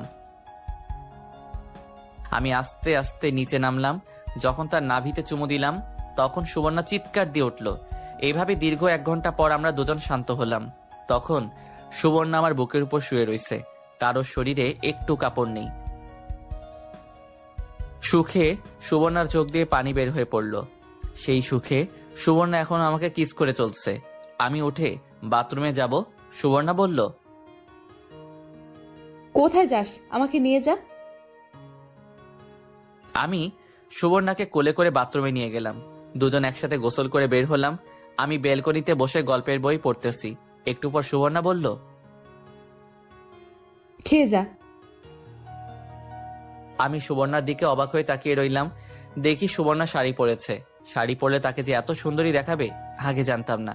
যদি আগে জানতাম তাহলে সারাক্ষণ শাড়ি পরিয়ে বসিয়ে রাখতাম। দুজনে একসাথে খাওয়া দাওয়া করলাম। সন্ধ্যার সময় বসে পড়তেছি। সুবর্ণা এসে বলল, আগামীকাল ব্যাংক খোলা। ব্যাংক খোলা যাবে, কিন্তু কিন্তু কি? বোরকা পরে মুখে নেকাব দিয়ে সাধারণ মহিলার মতো যাইবা। আর যদি তোমার বস অকারণে তোমাকে ব্যাংকে বসিয়ে আজে বাজে কথা বলে, তাহলে আমাকে বলবা। সুবর্ণা আমাকে পিছন থেকে জড়িয়ে ধরে বলল, তুই যেভাবে বলবি সেভাবেই যাব। লক্ষ্মী সোনা। রাতের খাবার খেয়ে যা, আজকে একটু আগে শুভ। ওকে। আমি আর সুবর্ণা একসাথে খাওয়া দাওয়া করলাম। খেয়ে সুবর্ণা বিছানায় শুয়ে পড়ল। আমি বই নিয়ে ঘাটাঘাটি করতেছি। একটু পর সুবর্ণা বলল, হয়েছে তো, এখন ঘুমা। আমি লাইট বন্ধ করে সুবর্ণার পাশে শুয়ে পড়লাম। সুবর্ণা আমাকে জড়িয়ে ধরলো। জড়িয়ে ধরে আমাকে কিস করা শুরু করলো। আমিও করতে থাকলাম। এইভাবে অনেকক্ষণ চলল। দুজন শান্ত হয়ে জড়িয়ে ধরে শুয়ে রইলাম। আমি বললাম, আমি তোমাকে অনেক কষ্ট দিয়েছি। আমার প্রতি তোমার কোনো রাগ আছে? থাকলে বলো। তোর প্রতি আমার কোনো রাগ নেই। প্রতিদিন রাতে এই কিছুক্ষণের জন্য তোকে পাইলে চলবে আমার। এতেই আমি খুশি, আর কিছু চাই না আমি। আমি তোমার জন্য সারা দিন রাত আছি। চল না, এখন একটা বেবি নেই? ওকে সুইটহার্ট। একটা কষ্ট আমার বুকে এখনো আছে। কিসের কষ্ট আমাকে বলো। আমার জীবন থেকে নিলয় 5 বছর কেড়ে নিল। আমি কিছুই করতে পারলাম না। উল্টা সে এখন আনন্দে সংসার করছে। করুক, তাতে আমাদের কি? তোমার কষ্ট দেখার জন্যই তো আমি আছি। তুই চিন্তা ভাবনা করছ 5টি বছর সে আমার জীবন থেকে কেড়ে নিল। এমন যদি তোর সাথে হতো? এখন তুমি কি করতে চাচ্ছ? আমি এর প্রতিশোধ নিতে চাই। পাগল নাকি? শুধু শুধু ঝামেলার প্রয়োজন আছে? না, আমি এই মনটাকে একটু শান্তি দিতে চাই। বলো তুমি কি চাও? তোমার কথায় শান্তি দরকার, আমি দিব। না, আমি প্রতিশোধ নিবই। নিলয়কে দেখলেই আমার শরীরটা কাটা দিয়ে ওঠে, সাথে তার বউকে দেখলে। বাদ দাও না, ওরা ওদের মতো, আমরা আমাদের মতো। না, তুই বুঝতে পারতেছ না। ওকে, তুমি কি চাও আমাকে খুলে বলো। আমি চাই তুই গিয়ে নিলয়কে বলবি তোর বউ ভালো না, কলেজ লাইফে অনেক ছেলের সাথে ঘুরোঘুরি করছে, হ্যান ত্যান আজাইরা যত কিছু মনে চায় বানিয়ে বলবি। আর আমি তার বউয়ের কাছে গিয়ে নিলয়ের নামে যত সব আজাইরা কথাবার্তা বলে তাদের মধ্যে ঝগড়া লাগিয়ে দিব। এরপর দুজনে এই বাসা ছেড়ে আমাদের সেই বাসায় চলে যাব। এটা কি ঠিক হবে?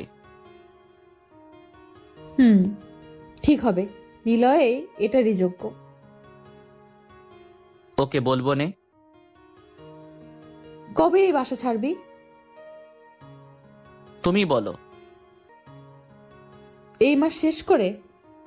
যেদিন বাসা ছাড়বো এর আগের দিন নিলয়দের মধ্যে ঝামেলা লাগিয়ে দুজনে ভাগবো। ওকে, কিন্তু আজকে রাতে তুমি ঘুমাতে পারবা না। কেন? এই না না, আমার সত্যিই ঘুম ধরছে। রাখো তোমার ঘুম। এই বলে আমি সুবর্ণার উপর উঠে গেলাম, কিস করতে লাগলাম। ওই দিন রাতে সুবর্ণা ঘুমাতে পারে নাই আমার জ্বালায়। সকালে ঘুম থেকে উঠে আমাকে মারবে নাকি কাঁদবে নাকি হাসবে কিছুই বুঝতে পারছে না। অবশেষে আমাকে মারতে লাগলো।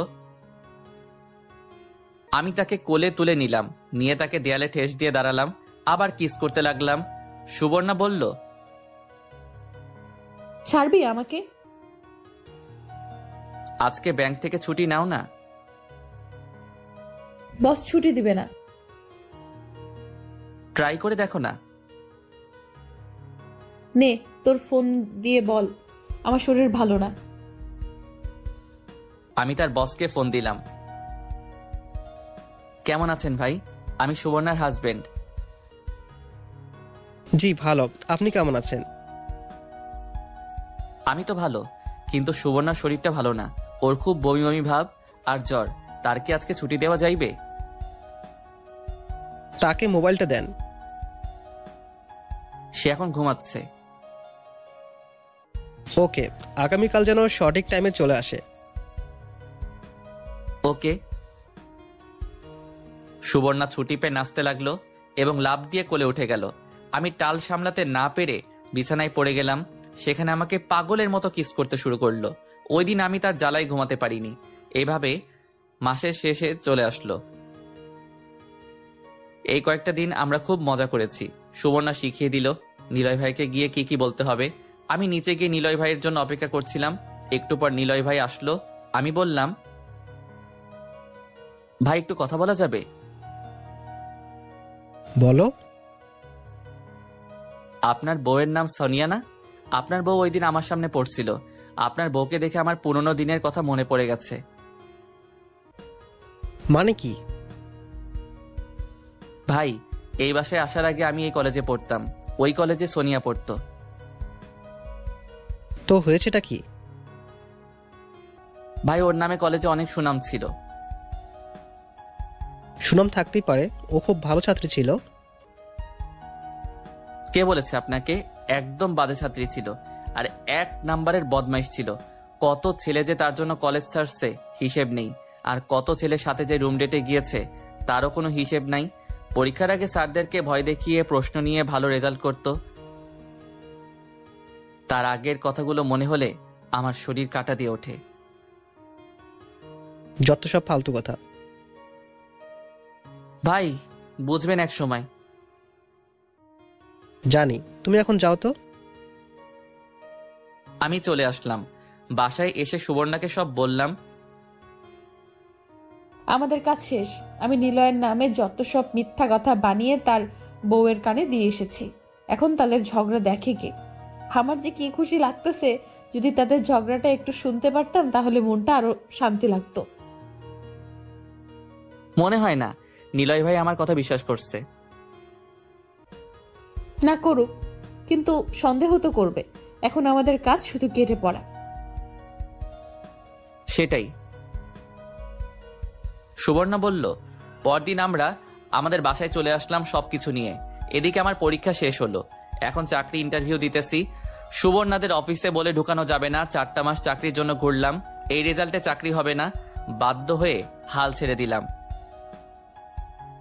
এদিকে সুবর্ণার পেটে বাচ্চা চলে আসলো। পরে আমি আব্বার কাছ থেকে কিছু টাকা নিয়ে সুবর্ণা কিছু টাকা দিয়ে একটা ব্যবসা দেই, মোবাইলের দোকান। তখন সুবর্ণাকে বললাম চাকরি ছেড়ে দিতে। সুবর্ণা বলছিল আরো চাকরি করবে। আমি বললাম, তুমি এতদিন কষ্ট করছো, এখন বসে রেস্ট নাও আর আমাদের বেবিটার যত্ন নাও। সুবর্ণা আমার কথা শুনলো। কিছুদিন পর আমাদের একটা ছেলে হলো। তখন আমার খুশি দেখে কে। একটা জিনিস আমার কাছে অবাক লাগলো, এই একটা উপহার দেওয়ার জন্য সুবর্ণা কত কষ্ট করলো। নিলয় ভাইয়ের কাছ থেকে ধোকা খেয়ে আমার কাছে আসলো, আমাকে না জানিয়ে বিয়ে করলো, আমার কাছ থেকে কত কষ্ট পেল। তারপরেও সুবর্ণা চালিয়ে গেছে। মেয়েরা পারেও, এটা বলতে হবে। অনেকে বলে তাদের ধৈর্য শক্তি কম। স্বামীকে এই একটা উপহার দেওয়ার জন্য তারা কত কষ্ট সহ্য করে। আসলে আল্লাহ তাদের এমনভাবে সৃষ্টি করেছে। হাসির বদলে আমার চোখ দিয়ে পানি চলে আসলো। কিছুদিন পর সুবর্ণা বলল, চল না একটা ট্যুর দেই। নাদিম একটু বড় হয়ে নিক, পরে যাব। আমার ছেলের নাম নাদিম। নাদিম বড় হতে হতে একটা বেবি চলে আসবে, পরে আর যাওয়া হবে না। চল না যাই। ওকে, দেখি। আজ সুবর্ণা 2 সন্তানের জননী। সবকিছু ঠিক, কিন্তু সমস্যা একটাই, 2 সন্তানের জননী হয়ে সুবর্ণা এখন আমাকে তুই করে বলে। গল্পটি ভালো লাগলে অবশ্যই লাইক, কমেন্ট, শেয়ার করুন। সম্পূর্ণ গল্পটা শোনার জন্য আপনাদের অনেক ধন্যবাদ। এরকম আরো রোমান্টিক গল্প শুনতে চ্যানেলটিকে সাবস্ক্রাইব করুন। এই যে বন্ধুরা, শুনছো? নতুন নতুন রোমান্টিক ভালোবাসার গল্প পেতে ও শুনতে চাইলে আমাদের আমিনুল লাভ স্টোরি চ্যানেলটি সাবস্ক্রাইব করে বেল বাটনটি অন করে দিও। লাইক কমেন্ট করতে মোটেও ভুলবে না কিন্তু। ধন্যবাদ সবাইকে।